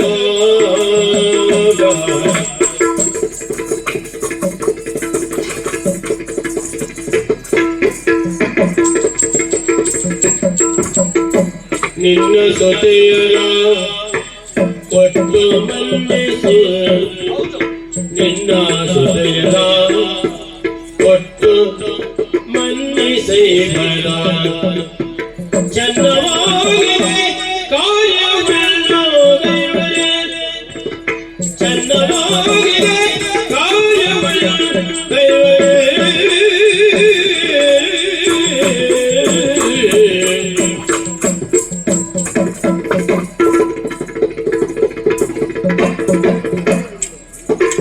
ಶಶಿಕುಲೇ ಭರತ ಸಗುಣ ಭರತೇಶ, ನೀನಾಡಿದ ಮಾತು ಸತ್ಯವಾದದ್ದೇ ಹೌದು. ಆ ಶರವನ್ನ ಸಿಂಜಿನಿಯಿಂದ ತೆಗೆಯಲಿಲ್ಲ ಅಂತ ಆದ್ರೆ ದೋಷವಾಗ್ತದೆ. ಹೌದು, ಕೂಡಿದ ಬಾಣವನ್ನು ಹಿಂದಕ್ಕೆ ತೆಗೆದುಕೊಂಡರೆ ಪಾಪ. ಗರ್ಭಪಾತ ಮಾಡಿದ ಪಾಪ. ತೆಗೆದೇ ಇದ್ದರೆ ಏನಾಗ್ತದೆ? ಪಂಚನಾಶವಾದೀತು. ಅಲ್ವಾ? ಬರುವುದಿಲ್ಲ. ಹಾಗಾಗಿ ಶರಗಳು. ಹಾಗಾಗಿಯೇ ಹೇಳಿತು. ಈಗ ಮುಂದೆ ಯಾವುದೋ ಒಂದು ಕಾಲಕ್ಕೆ ಲೋಕಕ್ಕೆ ಒಳ್ಳೆಯದಾಗ್ತದೆ ಅಂತ ಆದ್ರೆ ಸಣ್ಣ ತಪ್ಪನ್ನು ನಾವು ಮಾಡಿದ್ರೆ ಏನು? ಸಾರ್ವತ್ರಿಕವಾಗಿ ಒಳ್ಳೆಯದು ಆಗ್ತದೆ ಅಂತ ಅಂದ್ರೆ ಸಣ್ಣ ತಪ್ಪು ಮಾಡ್ಬೋದು. ಅಲ್ವಾ? ಮತ್ತೆ ಇದು ತಪ್ಪು ಅಂತ ಅನ್ನಿಸುವುದಿಲ್ಲ. ದೊಡ್ಡ ಪಾಪವನ್ನು ತಪ್ಪಿಸುವುದಕ್ಕೆ ಸಣ್ಣ ಪಾಪ. ಸಣ್ಣ ಪಾಪ, ಹಾಗಾಗಿ ಅದು ಪಾಪ ಅಂತ ಅನ್ನಿಸುವುದಿಲ್ಲ. ಹಾಗಾಗಿ ಹೇಳಿತು ಶರವ ಸಿಂಜಿನಿಯಿಂದ ತೆಗೆಯಿರಿ ಎನ್ನುವ ತೆಗೆದ ಹಾಗಿದೆ. ಈಗ ಮಾಡಬೇಕಾದದ್ದೇನು ಗೊತ್ತಾ? ಕಪ್ಪ ಕಾಲಿಕೆಗೆ ಬಂದದ್ದು. ಹೌದು, ನಾನು ಚಕ್ರವರ್ತಿ, ನಾನು ಪಡ್ಕೊಳ್ಳುವ ಬಿಟ್ಟು ಕೊಡುವ ಅಂತ. ಹೌದು, ಕೊಡಬಾರದು ಅಲ್ವಾ? ನನ್ನ ಸ್ಥಾನವನ್ನ ಅಲ್ವಾ? ಹಾಗೆ ಅಂತ ಅವ ಬಿಡುವವ ಅಲ್ಲ, ನೋಡಿ. ಅವ ಬಿಸಿ ರಕ್ತದವ ಅಲ್ವಾ? ನಮ್ದು ಹಾಗಂತ ನೀನೇನು ಕಡಿಮೆ ಅಂತ ನಾನು ಹೇಳುವುದಲ್ಲ. ಹೌದಪ್ಪ, ಅವನ ಪ್ರಾಯದಲ್ಲಿ ನಿನ್ನ ಹಾರಾಟ ಎಷ್ಟಿತ್ತು ಅಲ್ವಾ? ಆ ಪ್ರಾಯವನ್ನ ಮೀರಿ ಬಂದವನು, ಅವನ ಪ್ರಾಯವನ್ನ ದಾಟಿಯ ಬಂದವ. ಹಾಗಾಗಿ ಹೇಳಿತು. ಆದ್ರೆ ಸುಲಭದಲ್ಲಿ ಒಂದು ದಾರಿ ಇರುವಾಗ ಯುದ್ಧ ಯಾಕೆ ಅಂತ? ದಾರಿ ಉಂಟು, ಯುದ್ಧ ಅಲ್ಲ, ಸಂಧಾನ ಮಾಡಿಕೊಳ್ಳಬೇಕು. ಹೌದು, ಹೇಗೆ? ಅವನತ್ರ ಸಂಧಾನ ಮಾಡಿಕೊಳ್ಳಬೇಕು. ಅವ ಯಾರು? ಶ್ರೀಹರಿಯ ಪರಮ ಭಕ್ತ ಅಲ್ವಾ? ಮತ್ತೆ ರಾಜಕುಮಾರನಿದ್ದಾನೆ. ಈಗ ಒಳ್ಳೆಯ ದಾರಿ ಉಂಟು ಹೇಳಿದ್ದು ಮತ್ತೇನಲ್ಲ. ನಿನಗೆ ಹೆಣ್ಣು ಮಕ್ಕಳಿದ್ದಾರಲ್ಲ, 5 ಹೆಣ್ಣು ಮಕ್ಕಳಿದ್ದಾರೆ. ನೀನು ಮದುವೆ ಮಾಡಿ ಕೊಡಲೇಬೇಕು ಹೆಣ್ಣು ಮಕ್ಕಳನ್ನು ಅಲ್ವಾ? ಹಾಗಾಗಿಯೇ ಹೇಳಿದ್ದು ಮನೆಯಲ್ಲಿ ಇಟ್ಕೊಳ್ಳೋದಂದ್ರೆ ಆಗ್ತದ. ಬೆಂಕಿ ಕಟ್ಕೊಂಡು ಮತ್ತೆ ಹಾಗಾಗಿ ನಾನು ಹೇಳುವ ಮಾತೇನು ಗೊತ್ತಾ? ಏನು? ನಿನ್ನ ಸುತೆಯರ ಈತಗೆ ಕೊಟ್ಟು 5 ಎಲ್ಲ ಎರಡು ಅರ್ಥ ಉಂಟು ಇದರಲ್ಲಿ. ಗೊತ್ತಾಯ್ತು ಗೊತ್ತಾಯ್ತು. ಒಂದು, ನಿನ್ನ ಸುತೆಯರ 5 ಇವನಿಗೆ ಕೊಡಬೇಕು. ಈ 5 ಇವ ವರ ಹೌದು, ಹಾಗಾಗಿಯೇ ಹೇಳಿ. ನನ್ನ ವಿರೋಧಿಯಲ್ಲ, ಹ, ನನ್ನ ಹೆಮ್ಮಕ್ಕಳ ಪಾಲಿಗೆ ವರ, ವರ ನನಗೆ ದೇವರು ಒದಗಿಸಿ ಕೊಟ್ಟವರ ಅಲ್ವಾ? ಹಾಗಾಗಿ ಸಂಧಾನವನ್ನ ಮಾಡಿಕೊಳ್ಳುವ ಮುಖ್ಯ. ಹಸ್ತನಾದ ಸಂಸಾರಿಯಾದ ನನಗೆ ಹೊಳೆಯದೆ ಹೋದ್ದು ನಿಮಗೂ ಹೊಳಿತಲ್ಲ ಇದು. ಅಲ್ಲ, ಇಷ್ಟು ಸುಲಭ ನೋಡಿ. ನನ್ನ ಹೆಣ್ಮಕ್ಕಳನ್ನು ಮನೆಯಲ್ಲಿ ಇಟ್ಕೊಳ್ಳಿಕ್ಕೆ ಆಗ್ತದ? ಹಾಗಂತ ನಾನಾಗಿ ನನ್ನ ಹೆಣ್ಮಕ್ಕಳನ್ನು ನೀವು ಮದುವೆ ಆಗ್ತೀರ ಕೇಳಲಿಕ್ಕೆ ಆಗ್ತದ? ನನ್ನ ಸ್ಥಾನಮಾನ ಬೇಡ. ಮೂಗೊಂಡಲ್ಲದ ಯಾವುದೇ ಅರಸಕುಮಾರನಾಗ್ಲಿ, ಸುಂದರನಾಗ್ಲಿ, ವಿಕ್ರಮಿಯಾಗ್ಲಿ, ಚಕ್ರವರ್ತಿಗಳೇ ನಿಮ್ಮ ಮಗಳನ್ನು ಕೊಡ್ತೀರಿ ಕೇಳುವ ಧೈರ್ಯ ಉಂಟು. ಪರಿಣಾಮ ಏನು? ನನ್ನ ಹೆಣ್ಮಕ್ಳು ಮದುವೆ ಇಲ್ಲ ಅಲ್ವಾ? ಹಾಗಾಗುವುದಕ್ಕಿಂತ ಇವರಿಗೆ ಕೊಟ್ಟು ಮದುವೆ ಮಾಡಿದರೆ ಸಂಧಾನ ಆಗುತ್ತದೆ. ಯೋಗ್ಯವಾದಂತಹ ವರನು ನಿನಗೆ ಸಿಗ್ತಾನೆ, ಅಳಿಯನು ಸಿಗ್ತಾನೆ. ಮತ್ತೆ ನೀನ್ ಹೇಳಿದೆಯಲ್ಲ, ಕಪ್ಪ ಕಾಣಿಕೆಯನ್ನ ಕೊಡುವುದಿಲ್ಲ, ನಾನು ಕೊಡಬಾರದು. ಆದ್ರೆ ವರೋಪಚಾರವಾಗಿ ಕೊಡಬಹುದಲ್ಲ, ನೀನು ಕೊಡಲೇಬೇಕು. ನಿಜವಾಗಿ ನಮ್ಗಿಂತ ಎಲ್ಲ ದೊಡ್ಡ ಸಂಸಾರಿ ಆಗಬೇಕಿತ್ತು. ಸಂಸಾರಿಗೆ ತಲೆಗೆ ಹೊಳೆಯದೇ ಎಂತ ಉಪಾಯಗಳೆಲ್ಲ ನಿಮ್ಗೆ ಅಲ್ವಾ? ಶಿರೋಧಾರ. ಹಾಗಾಗಿ ಅವನಿಗೆ ಕೊಟ್ಟು ಮದುವೆ ಮಾಡು, ಶುಭವಾಗಲಿ.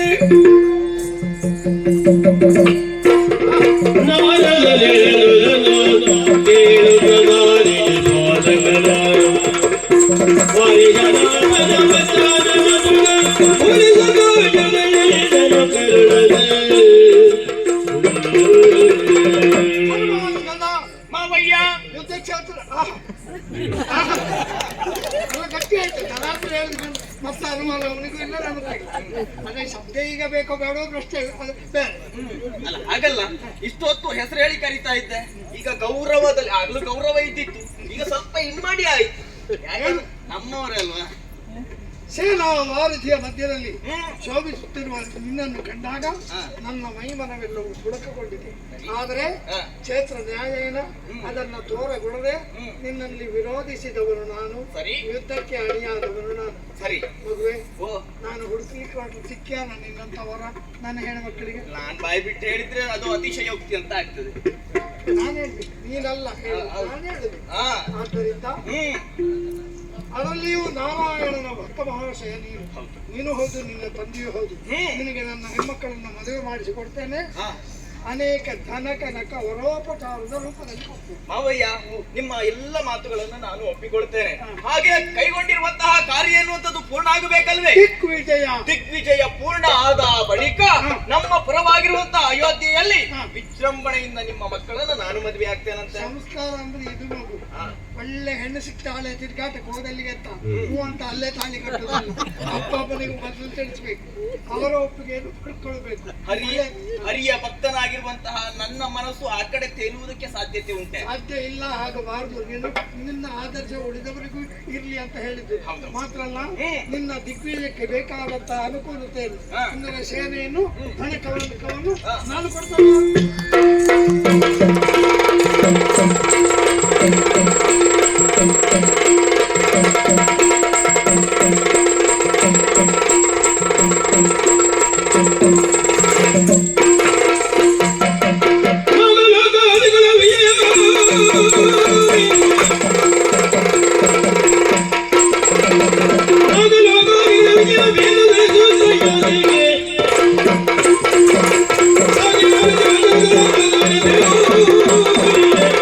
ಪ್ರತಿಷ್ಠಾಪನವನ್ನ ಬೀಳ್ಕೊಟ್ಟು ನೇರವಾಗಿ ಪ್ರವೇಶ ಮಾಡಿರುವುದೇ ನಾಗಲೋಕ. ನಾಗಲೋಕದಲ್ಲಿ ಅಂಬಲಾಶ್ವನನ್ನ ಅವನ ಜೊತೆಯಲ್ಲಿ ಹೋರಾಟವನ್ನು ಮಾಡಿದವನು ನಾನಿದ್ದೇನೆ. ಪರಿಣಾಮದಲ್ಲಿ ಇಬ್ಬರಿಗೂ ಸಂಧಾನ ಮುಂದುವರಿದ ಬಳಿಕ ಅವನ ಮಗಳಾಗಿರುವಂತಹ ನಾಗವಲ್ಲಿಯನ್ನು ನನಗೆ ಮದುವೆ ಮಾಡಬೇಕು ಎನ್ನುವ ಹಾಗೆ ಅವನು ನಿಶ್ಚಯಿಸಿದ್ದಾನೆ. ಏನೇ ಆಗಲಿ ತಿರುಗಾಟವನ್ನ ಮುಗಿಸಿ ಮತ್ತೆ ಕೆಳಗಿಂದ ಸ್ವಲ್ಪ ಮೇಲೆ ಬಂದಿರುವಂತಹದ್ದೇ ಸುತಳ. ಈ ಸಂದರ್ಭದಲ್ಲಿ ಒಂದು ಜಾಗೃತವಾಗ್ತಾ ಉಂಟಲ್ಲ, ಇವತ್ತು ಯಾವ ದಿವಸ? ಇಂದಿಗೆ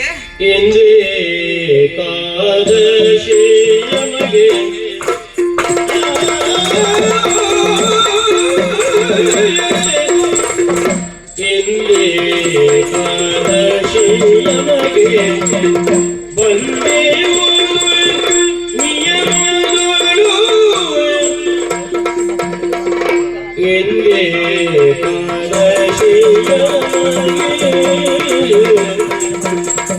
ಬಂದೇವು ನಿಯಮಗಳು ಇಂದಿರಾ ಪತಿಯನು ಪೂಜಿಸಿದರು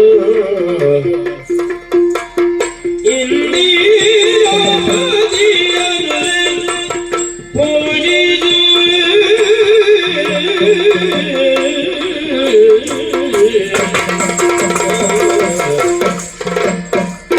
ಕುಂದ ಮಂದಾರಾದಿ ಸುಮವ ಕೊಯ್ದಳಿ ಮಾಡಿ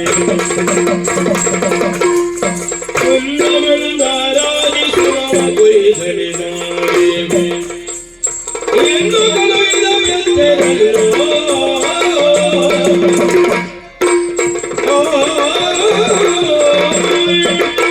ತಂದೆಯೇ ಸೂಚನೆ ಕೊಟ್ಟಿರುವಂತಹ ಮಾತು ದಿಗ್ವಿಜಯ ಎನ್ನುವ ಕಾರಣಕ್ಕಾಗಿ ಏಕಾದಶಿ ವ್ರತವನ್ನು ನೀನು ಯಾವ ಕಾರಣಕ್ಕೂ ಮರೆಯಬೇಡ ಮಗನೇ ಎನ್ನುವ ಹಾಗೆ ಇವತ್ತಿನ ದಿವಸ ಯಾವುದು ಎನ್ನುವ ಹಾಗೆ ಕಾಣುವಾಗ ಏಕಾದಶಿ ಇವತ್ತೇ ಅಲ್ಲವೇ?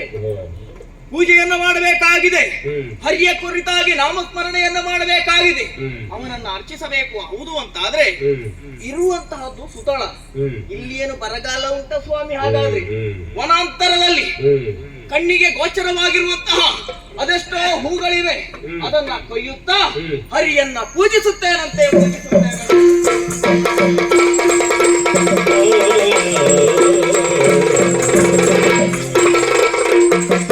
ಪೂಜಿಸುವಂತಹ ಹೊತ್ತಿಗೆ ಇಲ್ಲಿಯ ಮಂತ್ರಿ ಆದವ ಅಂತ ಹೇಳಿದ್ರೆ ಈ ಸುತ್ತಳದ ಮಂತ್ರಿ ಎನಿಸಿಕೊಂಡಿರುವಂತಹ ಮಹಿಷಾಕ್ಯ ನಮ್ಮ ಜೊತೆಯಲ್ಲಿ ಹೋರಾಟ ಮಾಡುವುದಕ್ಕಾಗಿ ಬಂದ ಪರಿಣಾಮದಲ್ಲಿ ಸಾಯುವುದಕ್ಕಿಲ್ಲವ, ಮೂರ್ಛೆ ತಪ್ಪಿ ಬಿದ್ದಿದ್ದಾನೆ.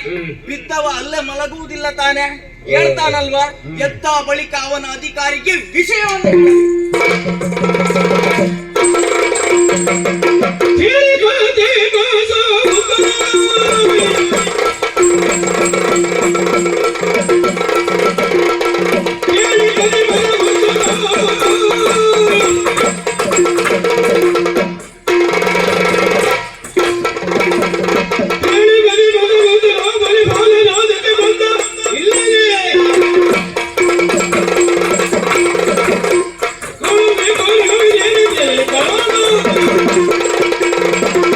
ವ್ಯಕ್ತಿಯೊಬ್ಬನ ಯೋಗ ಬೇರೆ, ಯೋಗ್ಯತೆ ಬೇರೆ. ಯೋಗ ಇರುವವರಿಗೆಲ್ಲ ಯೋಗ್ಯತೆ ಇರುವುದಿಲ್ಲ. ಯೋಗ್ಯತಾ ಸಂಪನ್ನರಿಗೆ ಯೋಗ ಕೂಡಿ ಬರಬೇಕಾಗಿಲ್ಲ. ಯೋಗ ಯೋಗ್ಯತೆ ಕೂಡಿ ಬರ್ತದೆ ಅಂತ ಆದ್ರೆ ವರ್ತಮಾನ ಕಾಲದಲ್ಲಿ ಸುತಳದ ಅಧಿಕಾರಿಯಾದ ಈ ಬಲಿಚಕ್ರವರ್ತಿ ಅಂದರೆ ಅತಿಶಯೋಕ್ತಿ ಅಲ್ಲವೇ ಅಲ್ಲ.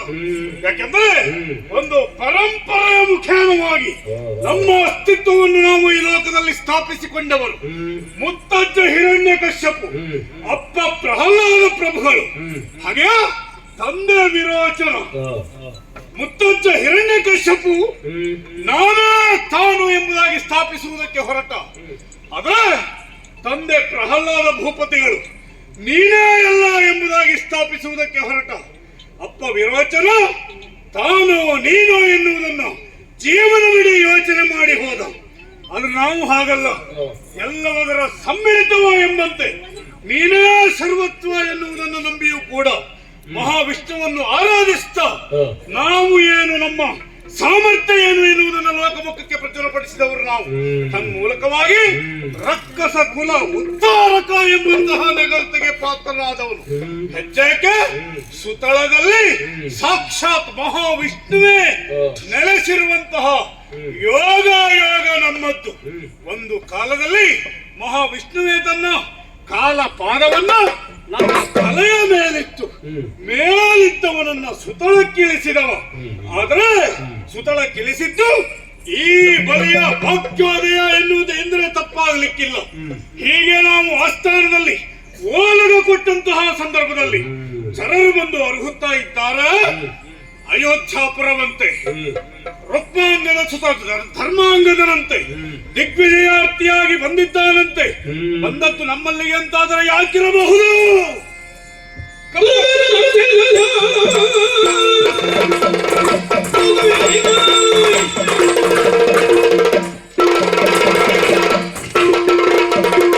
ಅಪ್ಪ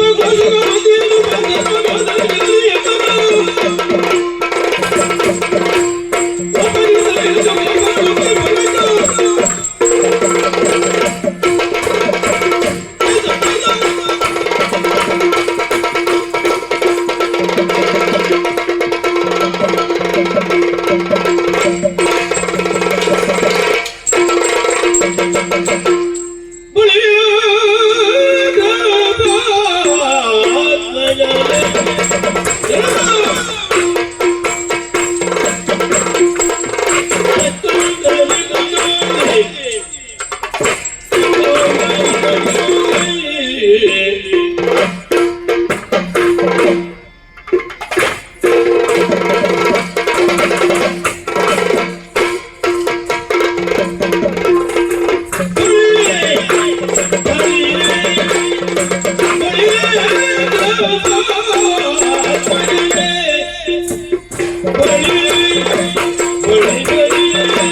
ಹಳರೆ ಭಾಪುರೆ ಕೂತುರೆ ಮಜರೆ ಮೆಚ್ಚಿದ್ದೇನೆಯ್ಯ ಮೆಚ್ಚಿದ್ದೇನೆ. ಓಹೋ, ಮಗು, ಏನು? ನಿನ್ನ ಮಗು ಎಂಬುದು ಎಂದು ಸಂಭವಿಸುವುದಕ್ಕೂ ಹಾ, ಕಾರಣ ಉಂಟು. ಏನು ಕಾರಣ? ಯಾಕೆಂದ್ರೆ ಹಾ, ಇನ್ನು ಎಳವೆಯಲ್ಲಿರುವ ನೀನು ಹಾ, ನನ್ನಂತವರ ಮುಂದುಗಡೆ ನೀನು ಶಿಶು ಅಂತ ಹೇಳಿದ್ರೆ ತಪ್ಪಲ್ಲವೇ ಅಲ್ಲ. ಹಾ, ಹಾಗಾಗಿ ಹಾ, ನೀನು ಇಲ್ಲಿಯವರೆಗಾಗಿ ಹಾ, ದಿಗ್ವಿಜಯಾಕಾಂಕ್ಷಿಯಾಗಿ ಬಂದಿದ್ದೀಯ ಅಂತಾಯ್ತು. ಹೌದು. ಅಂದ್ರೆ ಹಾ, ದುರವನ್ನು ನಿನ್ನ ದೃಷ್ಟಿಯಲ್ಲಿಟ್ಟುಕೊಂಡು ಇಲ್ಲಿಯವರೆಗಾಗಿ ಬಂದಿದ್ದೀಯ. ಹಾ, ಮಗು, ಏನು? ದುರ ಅಂದ್ರೆ ಸುಮ್ಮನೆ ಆಗಲಿಕ್ಕಿಲ್ಲ. ಹಾ, ಮತ್ತೆ ನಿಮ್ಮಂತವರು ದುರ ಅಂತ ಬರ್ತಾರೆ ಅಂತಾದ್ರೆ ಹಾ, ದುರವನ್ನ ಕೇಳಿಗಳನ್ನೇ ಕಂಡ ತಕ್ಷಣದಲ್ಲಿ ಕೊಡುವುದಕ್ಕೆ ಹಾ, ನಾವು ಪುಡಿ ಅರಸರಲ್ಲ, ಹಾ, ಹಾ, ನಾನೊಬ್ಬ ಚಕ್ರವರ್ತಿ ಎನಿಸಿಕೊಂಡವ. ಹಾ, ಹಾಗಾಗಿ ನೀನು ಯಾರು ಏನು ಎಂಬುದನ್ನ ಹಾ, ಅರಿತುಕೊಳ್ಳಬೇಕು. ಹಾ. ಮಗು, ಓ, ಸುತಳ ಲೋಕ ಇದು.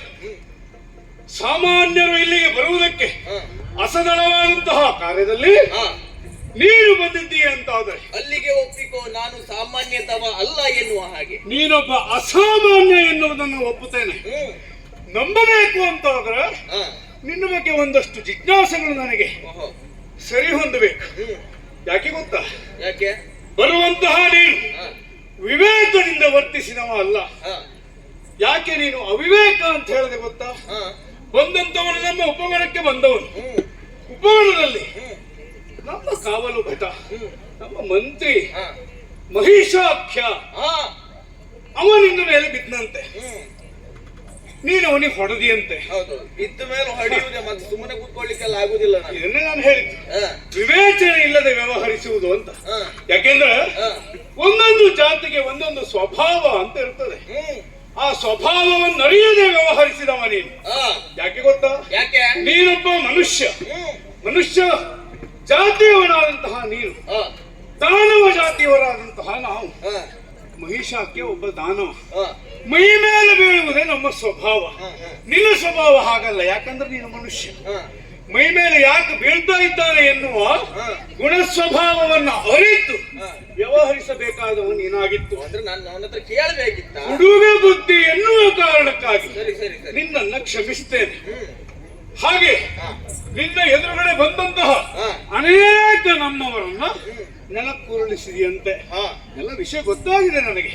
ಗೊತ್ತಾಗಿ ನೀನ್ಯಾರು ಎಂಬುದನ್ನ ತಿಳಿದುಕೊಳ್ಳಬೇಕು ಎಂಬುದಾಗಿ ಬಂದಿತ್ತು. ಹ್ಮ್, ಬಹುಶಃ ನಿನಗೆ ಗೊತ್ತಿಲ್ಲ, ಹಾ, ಬಲಿ ಚಕ್ರವರ್ತಿ ಹಾ. ಯಾರು ಏನು, ಅವನ ಪ್ರಭಾವಳಿ ಎನ್ನುವಂಥದ್ದು ಹಾ. ಎಷ್ಟರವರೆಗೆ ವಿಸ್ತೀರ್ಣಗೊಂಡಿದೆ, ವಿಸ್ತಾರವಾಗಿದೆ ಎನ್ನುವುದನ್ನು ಹಾ. ನೀನು ಅರಿತುಕೊಳ್ಳದೆ ಇಲ್ಲಿಗೆ ಬಂದಿದ್ದೀಯ ಎಂಬುದಾಗಿ ಭಾವಿಸ್ತೇನೆ. ಹಾ, ಹಾ. ಯಾಕಂದ್ರೆ ಹಾ. ಕೇವಲ ಸುತ್ತಳದಲ್ಲ, ಈ ಬಲಿಯ ಪ್ರಭಾವ ಎನ್ನುವಂಥದ್ದು ಹ್ಮ್, ಭೂಲೋಕದಲ್ಲಿ ಹಾ, ಅಂದ್ರೆ ನಿಮ್ಮ ವಾಸಸ್ಥಳದಲ್ಲಿ ಹಾ, ಪಸರಿಸಿದ್ದು ಎಷ್ಟರ ಮಟ್ಟಿಗೆ ಅಂತ ಆದ್ರೆ ಹಾ, ಪ್ರತಿ ವರ್ಷ ಹಾ. 3 ದಿನ ನನ್ನನ್ನು ನೆನೆಸಿಕೊಳ್ಳಲೇಬೇಕು. ಆ ರೀತಿಯಾದಂತಹ ಅಸ್ತಿತ್ವ ಈ ಬಲಿ ಚಕ್ರವರ್ತಿಯದ್ದು. ಹ್ಮ್, ಹಾಗಿರುವಾಗ ಹಾ. ನಾನೇನು ನನ್ನ ಏನು ಯೋಗ್ಯತೆ. ಪರಾಕ್ರಮ ಏನು ಎನ್ನುವುದನ್ನ, ಯೋಗ್ಯತೆ ಏನು ಎನ್ನುವುದನ್ನ ಅರಿತು ನೀನು ಬರಬೇಕಾಗಿತ್ತು. ಅಲ್ಲದೆ ಇಲ್ಲಿಯವರೆಗೆ ಬಂದಿದ್ದೀಯ ಅಂತ ಆದ್ರೆ ಇದು ಒಳ್ಳೆಯದಲ್ಲ. ಕಲಿಗೂ ಬೆದರದೇ ಇರುವಂತಹ ವೀರ ಭಟರಿ ಹಾ, 14 ಲೋಕಗಳಲ್ಲೊಬ್ಬ ಇದ್ರೆ ಅದು ಈ ಬಲಿ ಚಕ್ರವರ್ತಿ. ಹಾ. ಹಾಗಾಗಿ ಯೋಚಿಸಿ ಕಾಲ ನೀಡಬೇಕು. ಲೋಕದಲ್ಲಿ ಒಂದು ಮಾತುಂಟು, ಕೇಳಿದ್ದೀಯ? ಏನು? ಹೆಜ್ಜೆ ಇಡುವ ಮುಂದೆ ನೋಡಿಕೊಳ್ಳಬೇಕಂತೆ. ದೃಷ್ಟಿಪೂತಂ ನಶೇತ್ಪಾದಂ ಹೌದು. ಹಾಗೆ ಹೇಳ್ತಾರೆ. ನೋಡಿಕೊಳ್ಳಬೇಕು. ಯಾಕೆ? ಹ್ಮ್, ಮುಂಬರುವ ಅನಾಹುತಗಳನ್ನು ಎದುರಿಸುವುದಕ್ಕೆ ನಮ್ಮ ಕಣ್ಣಿಟ್ಟಿರಬೇಕು ಎಂಬುದಾಗಿ. ಹೌದು. ಕಣ್ಣು ಎಂದರೆ ಕೇವಲ ಹೊರಗಡೆ ಕಾಣುವಂತಹ ಕಣ್ಣು ಅಲ್ಲ, ಹ್ಮ್, ಅಂತಃಚಕ್ಷು ಎನ್ನುವಂಥದ್ದು ತೆರೆದಿರಬೇಕು. ಹಾ, ನೀ ಇನ್ನು ಬಾಲಕ, ಕಲಿಯುವಂಥದ್ದು ಬೇಕಾದಷ್ಟುಂಟು. ಈ ಯುದ್ಧ ಅಲ್ಲ, ಬೇಡ. ಹ್ಮ್, ಅದೇ ನಿನ್ನ ಉದ್ದೇಶ ಅಂತ ಆದ್ರೆ ಹಾ. ನಿನ್ನ ಭವಿತವ್ಯ ಮುದ್ದೆ ಹೋಗ್ಲಿಕ್ಕಿಲ್ಲ. ಹಾ. ಹಾಗಾಗಿ ಹಾ. ಅದನ್ನು ಬಿಡು, ನಡೆ ಇಲ್ಲಿ.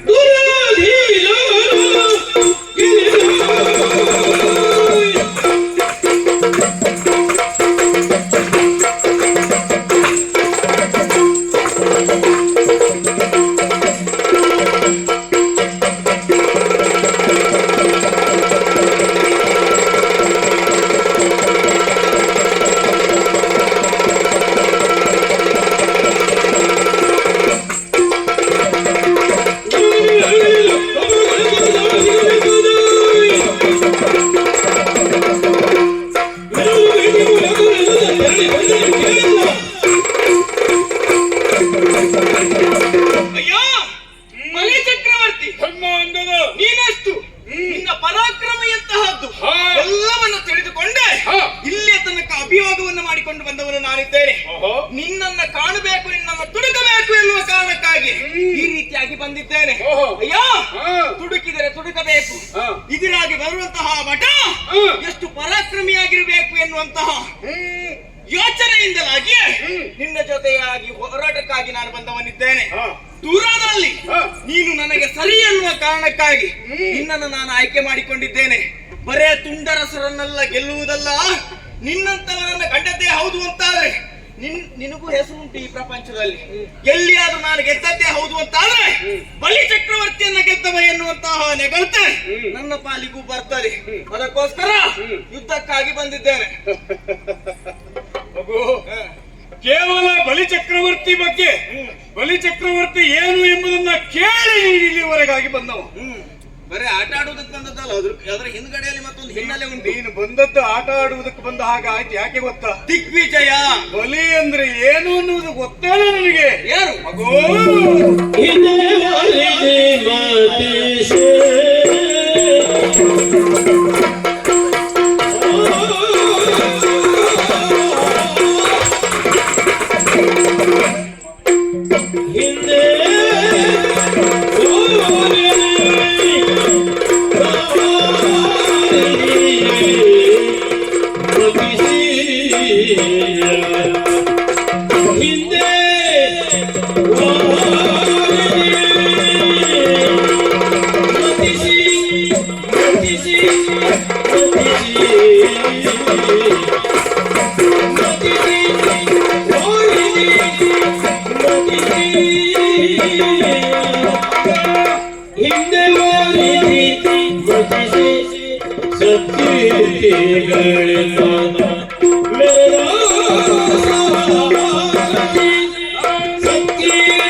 ನಾನೇನು ಎಷ್ಟು ಎನ್ನುವುದನ್ನು ಕೇಳುವುದಲ್ಲ, ಕಣ್ಣಾರೆ ಕಾಣಬೇಕಾಗಿತ್ತು.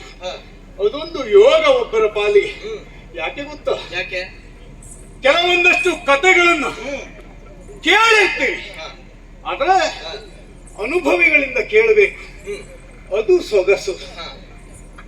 ಬಲಿಚಕ್ರವರ್ತಿಯ ಇತಿಹಾಸವನ್ನ ತಿಳಿಸುವುದಕ್ಕೆ ಒಂದು ಉದಾಹರಣೆ ಸಾಕು. ಹೇಳುವುದಕ್ಕೆ ವಾರಗಟ್ಟಲೆ ಹೇಳುವುದಕ್ಕೆ ಸಾಧ್ಯ, ಆದ್ರೆ ಕೆಲವು ಗಳಿಗೆಯಲ್ಲಿ ಹೇಳ್ತೇನೆ ಕೇಳು. ಹಿಂದೆ ವಾರಧಿಯನ್ನು ಮತಿಸಿದಂತಹ ಕತೆ ಸಮುದ್ರ ಮಥನ ಕೇಳಿರಬಹುದು ನೀವು. ದೇವ ದಾನವರು ಸೇರಿ ಮತಿಸಿದಂಥದ್ದು. ಹೇಗೆ ವಾಸುಕಿಯನ್ನೇ ಹಗ್ಗವನ್ನಾಗಿಸಿ ಬಳ್ಳಿಯನ್ನಾಗಿಸಿ ಮಂದಾರ ಪರ್ವತವನ್ನೇ ಕಡಗೋಲನ್ನಾಗಿಸಿ ಕಡೆದವರು ನಾವು. ಇದು ಸಮುದ್ರವನ್ನ ಕಡೆಯುವಾಗ ಮತಿಸುವಾಗ ಅನೇಕ ಸುವಸ್ತುಗಳು ಹೊರಬಂದವು. ಆದರೆ ಒಂದು ಸಮಸ್ಯೆ ಆಯಿತು. ದಣಿವು ಎನ್ನುವಂಥದ್ದು ದೇವ ದಾನವರನ್ನ ಕಾಡಿತು. ಯಾಕೆಂದ್ರೆ ಅಂತಹ ದೊಡ್ಡ ಸಮುದ್ರವನ್ನು ಮತಿಸುವಾಗ ಯಾರಿಗೂ ತ್ರಾಣ ಸಾಕಾಗಲಿಲ್ಲ. ನಿಸ್ತೇಜರಾದಂತಹ ಹೊತ್ತಿನಲ್ಲಿ ಈ ಬಲಿ ಒಬ್ಬನೇ ಏನು ಮಾಡಿದೆ ಗೊತ್ತಾ ನಿನಗೆ? ವಾಸುಕಿಯ ತಲೆಯನ್ನು ಅಂದ್ರೆ ಹೆಡೆಯನ್ನು ಬಾಲವನ್ನು ಒಂದೊಂದು ಕೈಯಲ್ಲಿ ಹಿಡಿದು ಸಮುದ್ರವನ್ನು ಮದಿಸಿದಂತಹ ಶೂರ ನಾನು.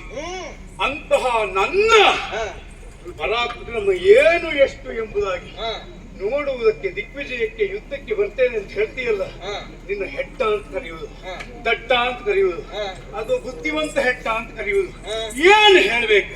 ಯಾಕೆಂದ್ರೆ ಆ ಒಂದು ಸತ್ಕೀರ್ತಿ ಎನ್ನುವಂಥದ್ದು ಅಜರಾಮರ. ಯಾಕೆಂದ್ರೆ ಹುಟ್ಟಿದಂತಹ ಪ್ರತಿಯೊಬ್ಬರಿಗೂ ಕೂಡ ಒಂದು ದಿವಸ ಅಂತ್ಯ ಎನ್ನುವಂಥದ್ದಿದೆ. ಆದ್ರೆ ನಮ್ಮ ಯೋಗ್ಯತೆ ಅಂದ್ರೆ ನಮ್ಮ ಅಸ್ತಿತ್ವ, ನಾವು ಏನನ್ನ ಉಳಿಸಿ ಹೋಗುತ್ತೇವೆ ಎನ್ನುವುದು ಮುಖ್ಯ. ಸತ್ತ ಮೇಲೂ ಬದುಕುವಂಥದ್ದು ಎನ್ನುವಂತಹ ಒಂದು ವಿಚಾರ, ಇದೆಲ್ಲ ದೊಡ್ಡ ದೊಡ್ಡ ವಿಚಾರ, ನಿನ್ನ ಸಣ್ಣ ತಲೆಗೆ ಹೋಗುವುದಿಲ್ಲವೇನು? ಆದ್ರೆ ಇದು ನನ್ನ ಬುದ್ಧಿವಾದ ಎಂಬುದಾಗಿ ತಿಳಿದುಕೋ. ಹಾಗಾಗಿ ಈ ರೀತಿಯಾದ ದುಸ್ಸಾಹಸಕ್ಕೆ ಕೈ ಹಾಕಬೇಡ. ನೀನು ಅಷ್ಟೇ ಕತೆ ಹೇಳಿದ್ರೆ ಸಾಕಾಗುವುದಿಲ್ಲ, ಅದು ಮುಂದಿನ ಭಾಗವೂ ಉಂಟು. ಏನು ಅದಾದ ಬಳಿಕ ದೇವೇಂದ್ರನ ಜೊತೆಯಲ್ಲಿ ಹೋರಾಟವನ್ನು ಮಾಡುವುದಕ್ಕಾಗಿ ಹೋದೆಯಂತೆ. ಹಾಗೆ ಏನಾಯಿತು? ಅವನ ವಜ್ರಾಯುಧದಿಂದ ನಿನಗೆ ತಲೆಗೆ ಬಡಿದು ಅವನು ನಿನ್ನನ್ನು ಕೊಂದೇ ಬಿಟ್ಟಿದ್ದಾನಂತೆ. ಅದಾದ ಮೇಲೆ ನಿಮ್ಮಟ್ಟಾಗಿರುವಂತಹ ಗುರುಗಳು ಬಂದು ನಿನಗೆ ಮತ್ತೆ ಮರು ಜೀವವನ್ನು ಕೊಟ್ಟಿರುವಂತಹ ಶುಕ್ರಾಚಾರ್ಯ. ಹೌದೌದು ಅಲ್ವಾ? ಅಲ್ಲಿ ನಿನ್ ಕತೆ ಅಷ್ಟು ಮಾತ್ರ ಹೇಳ್ತಾ ಇದ್ದಿ, ಮುಂದುವರಿದ ಭಾಗದಲ್ಲಿ ನೀನು ಕೆಳಬಿದ್ದ ಕತೆ ಹೇಳುವುದಿಲ್ಲ ನೀನು. ನೋಡು, ಏನು ನಮಗೆಲ್ಲೂ ಕೂಡ ನಾವು ಗೆದ್ದದ್ದನ್ನ ಹೇಳಿಕೊಳ್ಳುವುದಕ್ಕೂ ಬೀಗುವವರಲ್ಲ, ಬಿದ್ದದ್ದನ್ನು ಹೇಳಿಕೊಳ್ಳುವುದಕ್ಕೂ ಕೆಳನೋಟ ಮಾಡುವವರಲ್ಲ. ಬಿದ್ದದ್ದು ಹೌದು, ಆದ್ರೆ ಬಲಿ ಚಕ್ರವರ್ತಿ ಎದ್ದದ್ದು ಹೋಗ್ತಾನೆ. ಶುಕ್ರಾಚಾರ್ಯರು ಬಂದು ಎಬ್ಬಿಸಿದರು ಎನ್ನುವ ಕಾರಣಕ್ಕಾಗಿ ಮಾತ್ರ ಅಲ್ಲ, ಬಲಿ ಚಕ್ರವರ್ತಿಯ ತೇಜಸ್ಸೆನ್ನುವುದು ಹಾಗಿದ್ದ ಕಾರಣವಾಗಿ ಮತ್ತೆ ಬದುಕುವುದಕ್ಕೆ ಸಾಧ್ಯವಾಯಿತು. ಆಮೇಲೆ ಮುಂದೆ ನೀನು ಹೇಳಿದ್ದಕ್ಕಾಗಿ ಮುಂದುವರಿಸಬೇಕಾಯ್ತು ನಾನು. ಅದೇ ಇಂದ್ರನಿಂದ ಪೆಟ್ಟು ತಿಂದ ನಾನು ಮುಂದೆ ಇಂದ್ರನನ್ನೇ ಗೆದ್ದ ನರೇಂದ್ರನೆನಿಸಿಕೊಂಡು ಬಲೀಂದ್ರನಾದದ್ದು ನಿನಗೆ ಗೊತ್ತಿಲ್ವೇನೋ? ಗೊತ್ತುಂಟು, ಅದಕ್ಕೋಸ್ಕರವೇ ನಾನಿಲ್ಲಿ ಸಮಸ್ತ ದೇವಲೋಕವನ್ನೇ ಅಲುಗಾಡಿಸಿ ದೇವ ಗದ್ದುಗೆಯನ್ನ ಏರಿ ಕುಳಿತಂತಹ ವೀರ ಧೀರ ಶೂರ ನಾನು ಅಂತ ನನ್ನಲ್ಲಿ ನಿನ್ನ ಯುದ್ಧವ ಅಲ್ಲ. ನೀನು ಏಳು ಬೀಳು ನನಗದ ಸಂಬಂಧ ಇರುವಂತ ವಿಚಾರ ಅಲ್ಲ. ಬೀಳುವುದೇ ನಿನ್ನ ಸಾಧನೆ, ನಿನ್ನ ಪರಾಕ್ರಮ ಏನು ಎನ್ನುವ ಹಾಗೆ ತಿಳಿದೆ ಈ ಧರ್ಮಾಂಗದ ದಿಗ್ವಿಜಯಕ್ಕೆ ಬಂದದ್ದು. ಬಹಳ ಬುದ್ಧಿವಂತ ನೀನು ಆ ವಿಚಾರದಲ್ಲಿ. ಯಾಕೆ? ಕುಡಿ ಅರಸರನ್ನು ಗೆಲ್ಲುತ್ತಾ ಹೋದ್ರೆ ನಿನ್ನ ದಿಗ್ವಿಜಯ ಮುಂದುವರಿಯುವುದಕ್ಕೆ ಸಾಧ್ಯ ಇಲ್ಲ. ಎಷ್ಟೋ ವರ್ಷಕ್ಕಾಗಿತ್ತು. ಆ ಕಾರಣಕ್ಕಾಗಿ ಧರೆಯಲ್ಲಿ ದಿಗ್ವಿಜಯ ಎನಿಸಿಕೊಂಡಂತವರನ್ನ ತುಡುಕುವಂತಹ ವ್ಯವಹಾರ ನಿನ್ನದ್ದು. ಹೌದೌದು, ತುಡುಕುವ ವ್ಯಕ್ತಿ ಸಮಸ್ಯೆ ಆಯ್ತು ನಿನಗೆ. ಒಳ್ಳೆ ಮಾತಿನಲ್ಲಿ ನನ್ನಲ್ಲಿ ಮಣಿದು ತಪ್ಪ ಕಾಣಿಕೆಯನ್ನು ಕೊಟ್ಟ ಸರಿ, ಇಲ್ಲ ಅಂತಾದ್ರೆ ಧರ್ಮಾಂಗದ ಏನು ಎಷ್ಟು ಎನ್ನುವ ಹಾಗೆ ತೋರಿಸ್ತೇನೆ.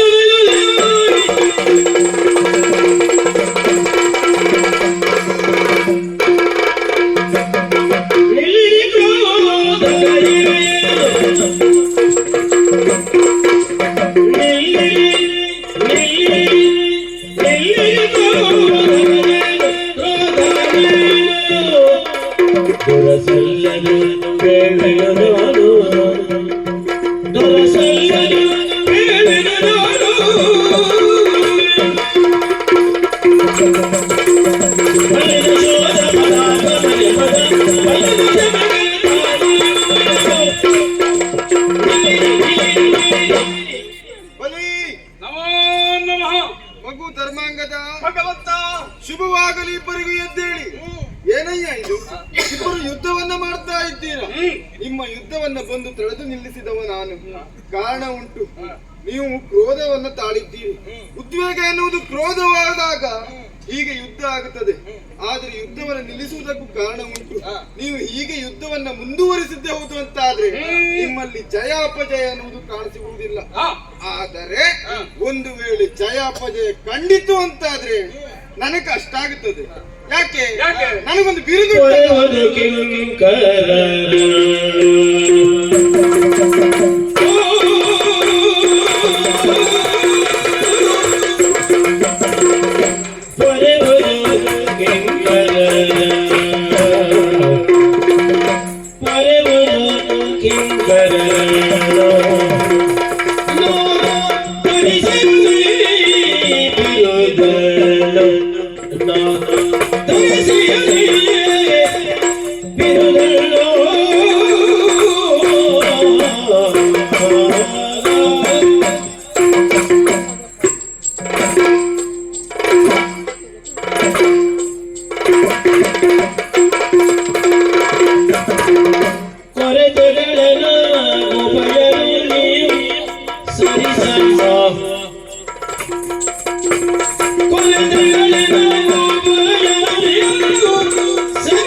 ಶರಣರು ದುರವನು ನೆಗಳುವಿರೇ.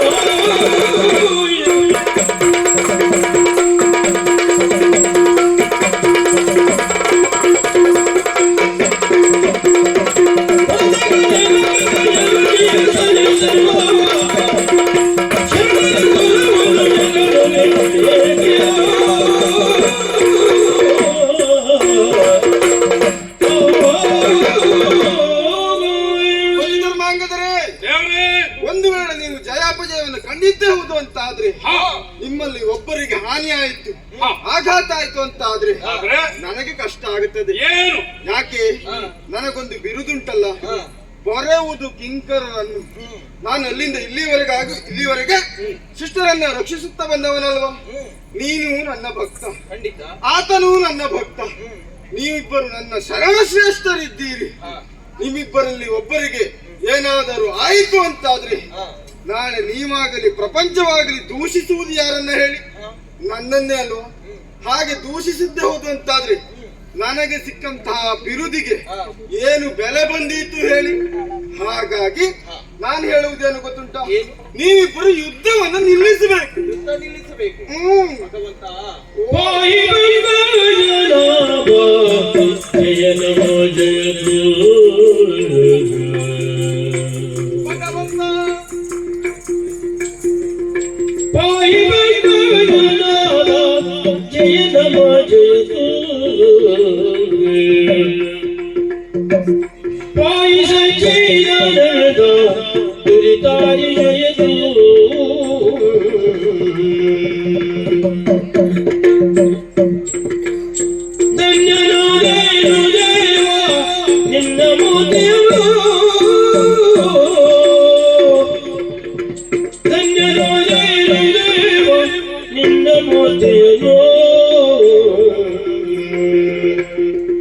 ಪುಣ್ಯ ಸಂಚಿತಗಳು ನೋಡಿದೆ ನಾನು.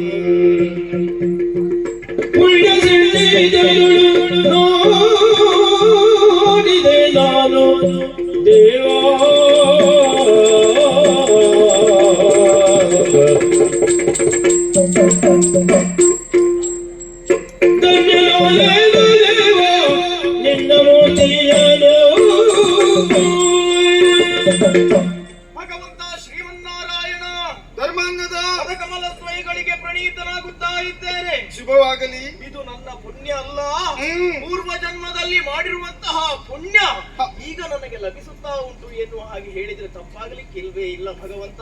ಸರಿ. ಯಾಕೆ ಕೇಳಿದ್ರೆ ನನ್ನಪ್ಪ ಪ್ರತಿ ದಿವಸವೂ ಹೇಳುವಂತಹ ಮಾತು, ಅನುದಿನವೂ ಅನವರತವು ನಿನ್ನ ಬಾಯಿಯಲ್ಲಿ ನಾರಾಯಣನ ನಾಮಸ್ತುತಿ ಎನ್ನುವಂಥದ್ದು ಆಗುತ್ತಾ ಇರಬೇಕು. ಅದು ಬದುಕಿನಲ್ಲಿ ನಮಗೆ ಒಳಿತನ್ನೇ ಮಾಡುತ್ತದೆ ಎನ್ನುವ ಹಾಗೆ. ಅದಕ್ಕಿಂತಲೂ ಹೆಚ್ಚಿನದಾಗಿ ಕೆಲಸದಲ್ಲಿಯೇ ನಾನು ದೇವರನ್ನ ಕಂಡವನಿದ್ದೇನೆ, ಕಾರ್ಯೋನ್ಮುಖನಾದ ದಿಗ್ವಿಜಯವನ್ನ ಕೈಗೊಂಡೆ. ಹಾಗಂತ ನನ್ನಪ್ಪ ಯಾವಾಗಲೂ ನಿನ್ನ ಸ್ಮರಣೆಯಲ್ಲಿಯೇ ಇರುವುದು ಆತನಿಗೆ ಲಭಿಸದೆ ಹೋಗಿರುವಂತಹ ಭಾಗ್ಯ ಈ ಹೊತ್ತಿಗೆ ನಿನ್ನ ದಿವ್ಯವಾಗಿರುವಂತಹ ಮೂರ್ತಿಯನ್ನ ಕಂಡು ಧನ್ಯನಾದ ಭಗವಂತ, ಧನ್ಯನಾದೆ. ದಿಗ್ವಿಜಯವನ್ನ ಮಾಡಿರುವುದು ತಪ್ಪೋ ಒಪ್ಪೋ ಎನ್ನುವ ಹಾಗೆ ನನಗಂತೂ ತಿಳಿಯದು. ನೀನು ಹೇಳಿದ ಹಾಗೆ ಯುದ್ಧವನ್ನ ನಿಲ್ಲಿಸಿದವನು ನಾನಿದ್ದೇನೆ. ಮುಂದೇನು ಆಗಬೇಕು ಎನ್ನುವ ಹಾಗೆ ನಿನ್ನಿಂದಲೇ ಅಪ್ಪಣೆಯಾದಂತೆ ಹೌದು ಅಂತಾದ್ರೆ ಅದೇ ರೀತಿಯಾಗಿ ಕಾರ್ಯೋನ್ಮುಖನಾಗ್ತೇನೆ ಭಗವಂತ. ಸರಿ. ಜನದೊಳಗೆ ಸಾವರದಲ್ಲಿ ಪರಿತ ಇರುತ್ತಿರುವೆ ಜನದೊಳಗೆ ಸಾವರದಲ್ಲಿ ಪರಿತ ಇರುತ್ತಿರುವೆ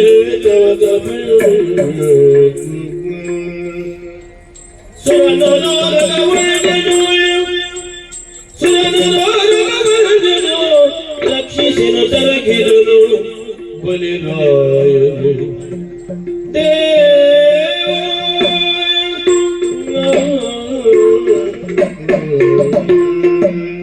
ದೇವರೇ, ಬಲಿ ಯುದ್ಧವನ್ನು ನಿಲ್ಲಿಸು ಎಂದು ನೀನು ಹೇಳುವ ಹಾಗೆ ನಾನು ಮಾಡಿಕೊಂಡದ್ದು ಸತ್ಯ. ಯಾಕೆ ಗೊತ್ತಾ? ಯಾಕೆ? ಪರಿಯಾಗಿ ಧರ್ಮವಂಗದರಿಗೆ ನಾನು ತಿಳಿ ಹೇಳಿದವನೇ. ಆದ್ರೆ ಅವನ ಹುಮ್ಮಸ್ಸಿನಿಂದ ಉತ್ಸಾಹದಿಂದ ಇನ್ನಷ್ಟು ಇಮ್ಮಡಿಯಾಗಿ ನನ್ನ ಮೇಲೆ ಯುದ್ಧಕ್ಕಾಗಿ ಬಂದ ಅವನ ಉದ್ದೇಶ ದಿಗ್ವಿಜಯ ಎನ್ನುವಂಥದ್ದು. ಹುಡುಗ ಬಹಳ ಚುರುಕಾಗಿದ್ದರೂ ಕೂಡ ಅವನನ್ನ ಹದಕ್ಕೆ ತರಬೇಕು ಎನ್ನುವ ಕಾರಣಕ್ಕಾಗಿ ನಿಲ್ಲಿಸಿದವ. ಆದ್ರೆ ಅವ ಮುಂದುವರೆದ ಕಾರಣವಾಗಿ ಕರ ಮಾಡಬೇಕಾದಂತಹ ಪರಿಸ್ಥಿತಿ ಬಂತು ದೇವರೇ. ಆದ್ರೆ ನೀನು ಬಂದು ಯಾವ ಹೊತ್ತಿನಲ್ಲಿ ನಿಲ್ಲಿಸಿ ಯುದ್ಧವನ್ನ ಅಂತ ಹೇಳಿದೆಯೋ ಆ ಕ್ಷಣದಲ್ಲೇ ನಾನು ಯೋಚಿಸಿದ್ದೇನೆ, ಇದೊಂದು ಮಂಗಳಮಯವಾದಂತಹ ವಾತಾವರಣಕ್ಕಾಗಿ ಎನ್ನುವುದನ್ನು ತಿಳಿದುಕೊಂಡಿದ್ದೇನೆ. ದೇವರೇ, ನಿನ್ನನ್ನ ಪೂಜಿಸದೇ ಇರುವಂತಹ, ನಿನ್ನ ಭಕ್ತರು ಇಲ್ಲದೇ ಇರುವಂತಹ ಯಾವ ಸ್ಥಳವೂ ಇಲ್ಲ, ಯಾವ ಹೊತ್ತು ಇಲ್ಲ, ಯಾವ ವ್ಯಕ್ತಿಯೂ ಇಲ್ಲ ಎನ್ನುವುದನ್ನು ನಾನು ತಿಳಿದಿದ್ದೇನೆ. ಸುರ ನರೋರಗರಿಂದ ಪೂಜಿತನು ವಂದಿತನು ನೀನು. ದೇವರೇ, ನಮ್ಮ ಸುತ್ತಳದಲ್ಲಿ ವಾಸವಾಗಿರುವಂತವನು ನೀನೇ.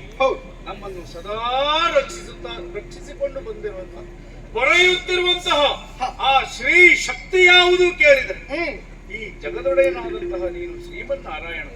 ದೇವರೇ, ಹಾಗಾಗಿ ನಿನ್ನ ಅಡಿದಾವರೆಗಳಿಗೆ ಸಾಷ್ಟಾಂಗ ವಂದಿಸಿಕೊಂಡಿದ್ದೇನೆ. ಶಿರಬಾಗಿ ನಿನ್ನ ಅಡಿಗೆ ಎರಗಿಸಿದ್ದೇನೆ. ನಮ್ಮನ್ನು ರಕ್ಷಿಸಬೇಕು. ಪಾಹಿಮಾಂ ಪಾಹಿಮಾಂ ಪಾಹಿಮಾಂ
ಯುದ್ಧವನ್ನು ನಿಲ್ಲಿಸಿದ್ದೇವೆ. ಕೊನೆ ಹೇಗೆ ಎನ್ನುವಂಥದ್ದು, ಕೊನೆ ಹೇಗೆ ಎನ್ನುವ ಹಾಗೆ ಸಮಾಪ್ತಿಯಾಗಬೇಕು ತಾನೆ. ಹೌದು. ಹಾ ನಿಮ್ಮಿಬ್ಬರ ನಡುವೆ ನಿಂತದ್ದು ಶ್ರೀದೇವರು ಹಾ ಅಲ್ವಾ? ಹೌದು. ನಾನು ಹೇಳಿದ ಹಾಗೆ ನೀವು ಕೇಳುತ್ತೀರಿ ಎನ್ನುವ ಭರವಸೆ ನನಗುಂಟು ಅನುಮಾನವೇ ಬೇಡ ಅಲ್ವಾ? ಹಾಗಾಗಿ ಹಾ ಹೇಳುವುದು ನಿನ್ನಲ್ಲಿ ಬಲಿರಾಯ. ಏನು ದೇವರೇ, ಅಪ್ಪಣೆ ಆಗ್ಬೇಕು. ನಿನಗೆ ಹೆಣ್ಣು ಮಕ್ಕಳಿದ್ದಾರೆ, 100 ಮಂದಿ. 100 ಮಂದಿ ಹೆಣ್ಣು ಮಕ್ಕಳು ನಿಜ. ಯೌವನವತಿಯರಾಗಿದ್ದಾರೆ ಹೌದು. ಅಲ್ವಾ? ಷೋಡಶ ಪ್ರಾಯ. ಅವರಿಗೆ ಮದುವೆಯನ್ನು ಮಾಡಬೇಕು. ಹ್ಮ್. ಹೆತ್ತ ತಂದೆಯ ಕರ್ತವ್ಯ ಕನ್ಯಾಸೀರೆಯನ್ನ ಹ. ಬಿಡಿಸುವಂತದ್ದು ತಂದೆಯಾಗಿ ನನ್ನ ಕರ್ತವ್ಯ ಅಲ್ವಾ? ಹಾ ಆ ಕರ್ತವ್ಯದಲ್ಲಿ ನಿರತನಾಗಿರಬೇಕಾದವ ಹ. ಇಲ್ಲಿ ಯುದ್ಧವನ್ನ ಮಾಡ್ತಾ ಇದ್ದೀಯ. ಹಾ ಹಾಗಾಗಿ ಆದರೆ ನಾನು ಸೂಚಿಸುವುದೇನು ಗೊತ್ತುಂಟ? ಏನು? ನೀನು ಹುಡುಗನನ್ನು ಎಲ್ಲೆಲ್ಲೋ ಹುಡುಕುವುದು ಬೇಡ. ಮತ್ತೆ ಬಂದಿದ್ದ ಯೋಗ್ಯವಾದ ವರ ಬೇಕಲ್ಲ. ಹೌದು. ಹಾ. ಎಲ್ಲ ತಂದೆ ತಾಯಿಗಳು ಆಶಿಸುವಂತದ್ದೇ ಅದನ್ನು. ಅದನ್ನಲ್ವಾ? ಹೌದು. ಒಳ್ಳೆ ಹುಡುಗ ಆಗಿರಬೇಕು, ಒಳ್ಳೆ ಗುಣವಂತರಾಗಿರಬೇಕು. 100 ಮಂದಿ ವರನ್ನ ಹುಡುಕಬೇಕು ನಾನು. 100 ಮಂದಿ ಹುಡುಕುವುದು ಬೇಡ. ಹಾ. ನಿನ್ನ 100 ಮಂದಿ ಹೆಣ್ಣು ಮಕ್ಕಳನ್ನು ಒಬ್ಬನಿಗೆ ಕೊಡಬೇಕು. ಹಾ? ಹೌದಪ್ಪ. ಹಾಗಾದ್ರೆ ಕೊಡುವುದು ಯಾರಿಗೆ? ಯಾರಿಗೆ? ಅಂತ 100 ಮಂದಿ ಹೆಣ್ಣು ಅಂತ ಮಕ್ಕಳ ಒಬ್ಬ ಪರಾಕ್ರಮಿ ಗಾಂಭೀರ್ಯವುಳ್ಳವ ಬೇಕು ತಾನೆ. ಇದ್ದಾನೆ. ಯಾರು? ಬೇರೆ ಯಾರು ಅಲ್ಲ. ಹ್ಮ್. ಇಲ್ಲಿಯವರೆಗೆ ನಿನ್ನಲ್ಲಿ ಯುದ್ಧವನ್ನು ಮಾಡಿದವ ಹಾ. ಈ ಭೂಲೋಲ ಧರ್ಮಾಂಗದ ಹಾ. ಈತನಿಗೆ ನಿನ್ನ ಹೆಣ್ಣು ಮಕ್ಕಳನ್ನು ಕೊಡಬೇಕು. ಹಾ, ಹಾ. ಯಾಕೆ ನಾನು ಹೀಗೂ ಹೇಳುವಲ್ಲಿ ಕಾರಣ ಉಂಟು. ಏನು? ಧರ್ಮಾಂಗದ ಸಾಮಾನ್ಯದವನಲ್ಲ, ಮೇಲಾಗಿ ನನ್ನ ಭಕ್ತನು, ಹಾ. ಶರಣ ಶ್ರೇಷ್ಠನೂ ಇದ್ದಾನೆ. ಅಷ್ಟೇ ಅಲ್ಲ, ಅವ ಗುಣಯುತನೂ ಆಗಿದ್ದಾನೆ. ನಿನ್ನ ಹೆಣ್ಣು ಮಕ್ಕಳನ್ನ ಸುಖದಿಂದ ಪಾಲಿಸ್ತಾನೆ ಅನ್ನುವಂತ ಭರವಸೆ ನನಗುಂಟು. ಹಾಗಾಗಿ ನಿನ್ನಲ್ಲಿ ಹೇಳುವುದು, ನಿನ್ನ ಹೆಣ್ಣು ಮಕ್ಕಳನ್ನ ಧರ್ಮಾಂಗದನಿಗೆ ಕೊಟ್ಟು ದಾರಿ ಅರಿಯಬೇಕು. ಅಪ್ಪಣೆ. ಅವನು ಒಪ್ಪಿಗೆ ಬೇಕಾ ಬೇಡುವ ಅಲ್ವಾ? ನಾನೇ ಕೇಳ್ತೇನೆ. ಮಗು ಧರ್ಮಾಂಗದ ಭಗವಂತ, ನಾನು ಹೇಳಿರುವಂತ ಮಾತುಗಳನ್ನ ನೀನು ಕೇಳಿಸಿಕೊಂಡಿದ್ದೀಯ ಎನ್ನುವ ಹಾಗೆ ಭಾವಿಸ್ತೇನೆ. ಖಂಡಿತ ಹೌದು. ನಿನಗೆ ಒಪ್ಪಿಗೆ ಉಂಟಾ? ಒಪ್ಪಿಗೆ ಉಂಟು ಭಗವಂತ. ಹ. ಹಾಗಂತ ದಿಗ್ವಿಜಯವನ್ನು ನಾನು ಕೈಗೊಂಡಂತಹ ಸಂದರ್ಭದಲ್ಲಿ ಹ್ಮ್. ಭೂಲೋಕದಲ್ಲಿ 5 ಹೆಣ್ಣು ಮಕ್ಕಳು, ಹ. ನಾಗಲೋಕದಲ್ಲಿ 1 ಹೆಣ್ಣು ಮಗು, ಹ್ಮ್. ಅದರ ಜೊತೆಯಲ್ಲಿ ಈಗ ಹ. ಇದು ಸುತಾಳದಲ್ಲಿ 100 ಹೆಣ್ಣು ಮಕ್ಕಳು. ಹ್ಮ್. ಇಷ್ಟೆಲ್ಲ ಹೆಣ್ಣು ಮಕ್ಕಳನ್ನು ಮದುವೆಯಾದ ಬಳಿಕ ಹ. ಸಂಭಾಳಿಸುವಂತಹ ಶಕ್ತಿ ನಿನ್ನ ಅನುಗ್ರಹವನ್ನು ಬೇಕಿಲ್ಲ. ನನ್ನ ಭಕ್ತನಲ್ವಾ? ಆ ಶಕ್ತಿಯನ್ನು ನಾನು ನೀಡುತ್ತೇನೆ. ಇಬ್ಬರಿಗೂ ಶುಭವಾಗಲಿ.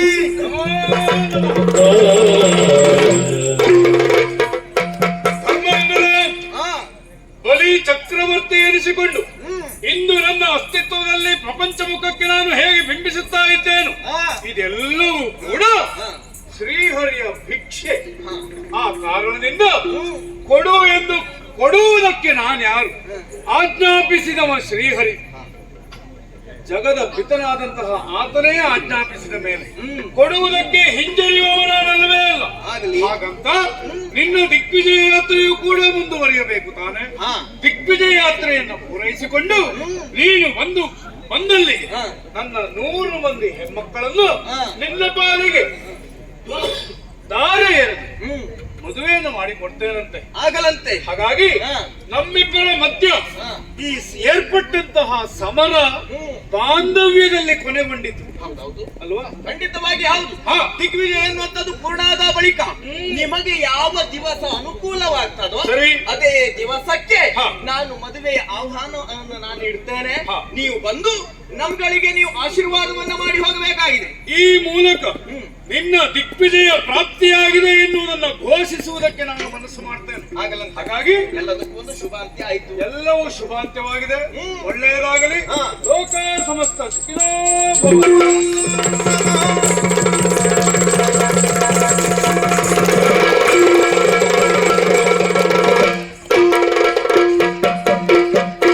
ಮೋಹನ ರಾಗ ಕೇಳು ಶೃಂಗಾರ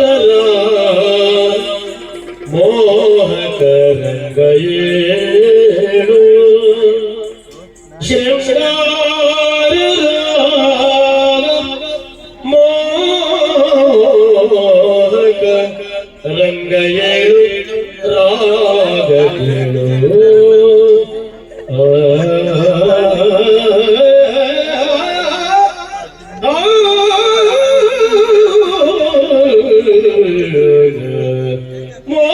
ರಾಗ ಕೇಳು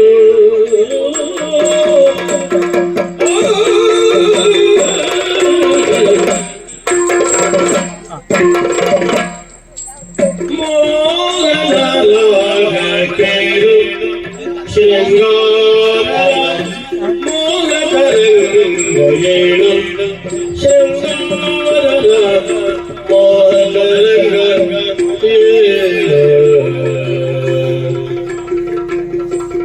ಮೋಹನಾಗಿಯ ಮೋಹನಿ ಕಲಿವರು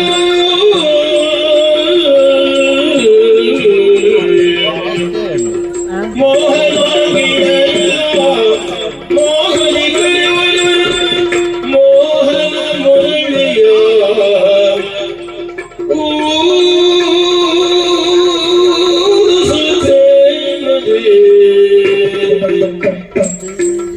ಮೋಹನ ಸುಪ್ರೇಮರಿ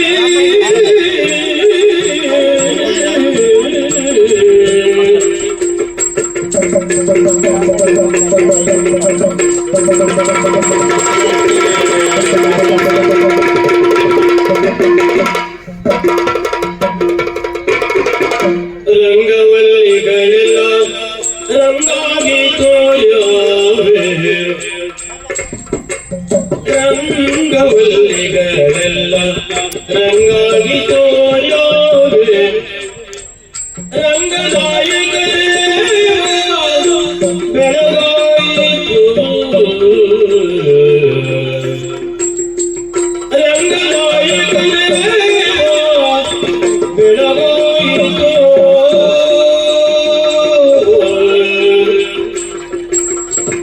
ರಂಗಸ್ಥಳದಲ್ಲಿ ಭಾಗವತರು ನುತಿಸುವಲ್ಲಿ ರಂಗಮಂಗಲ ಗೀತೆ ನಿನಗಾಯಿತು ರಂಗಮಂಗಲ ಗೀತೆ ನಿನಗಾಯಿತು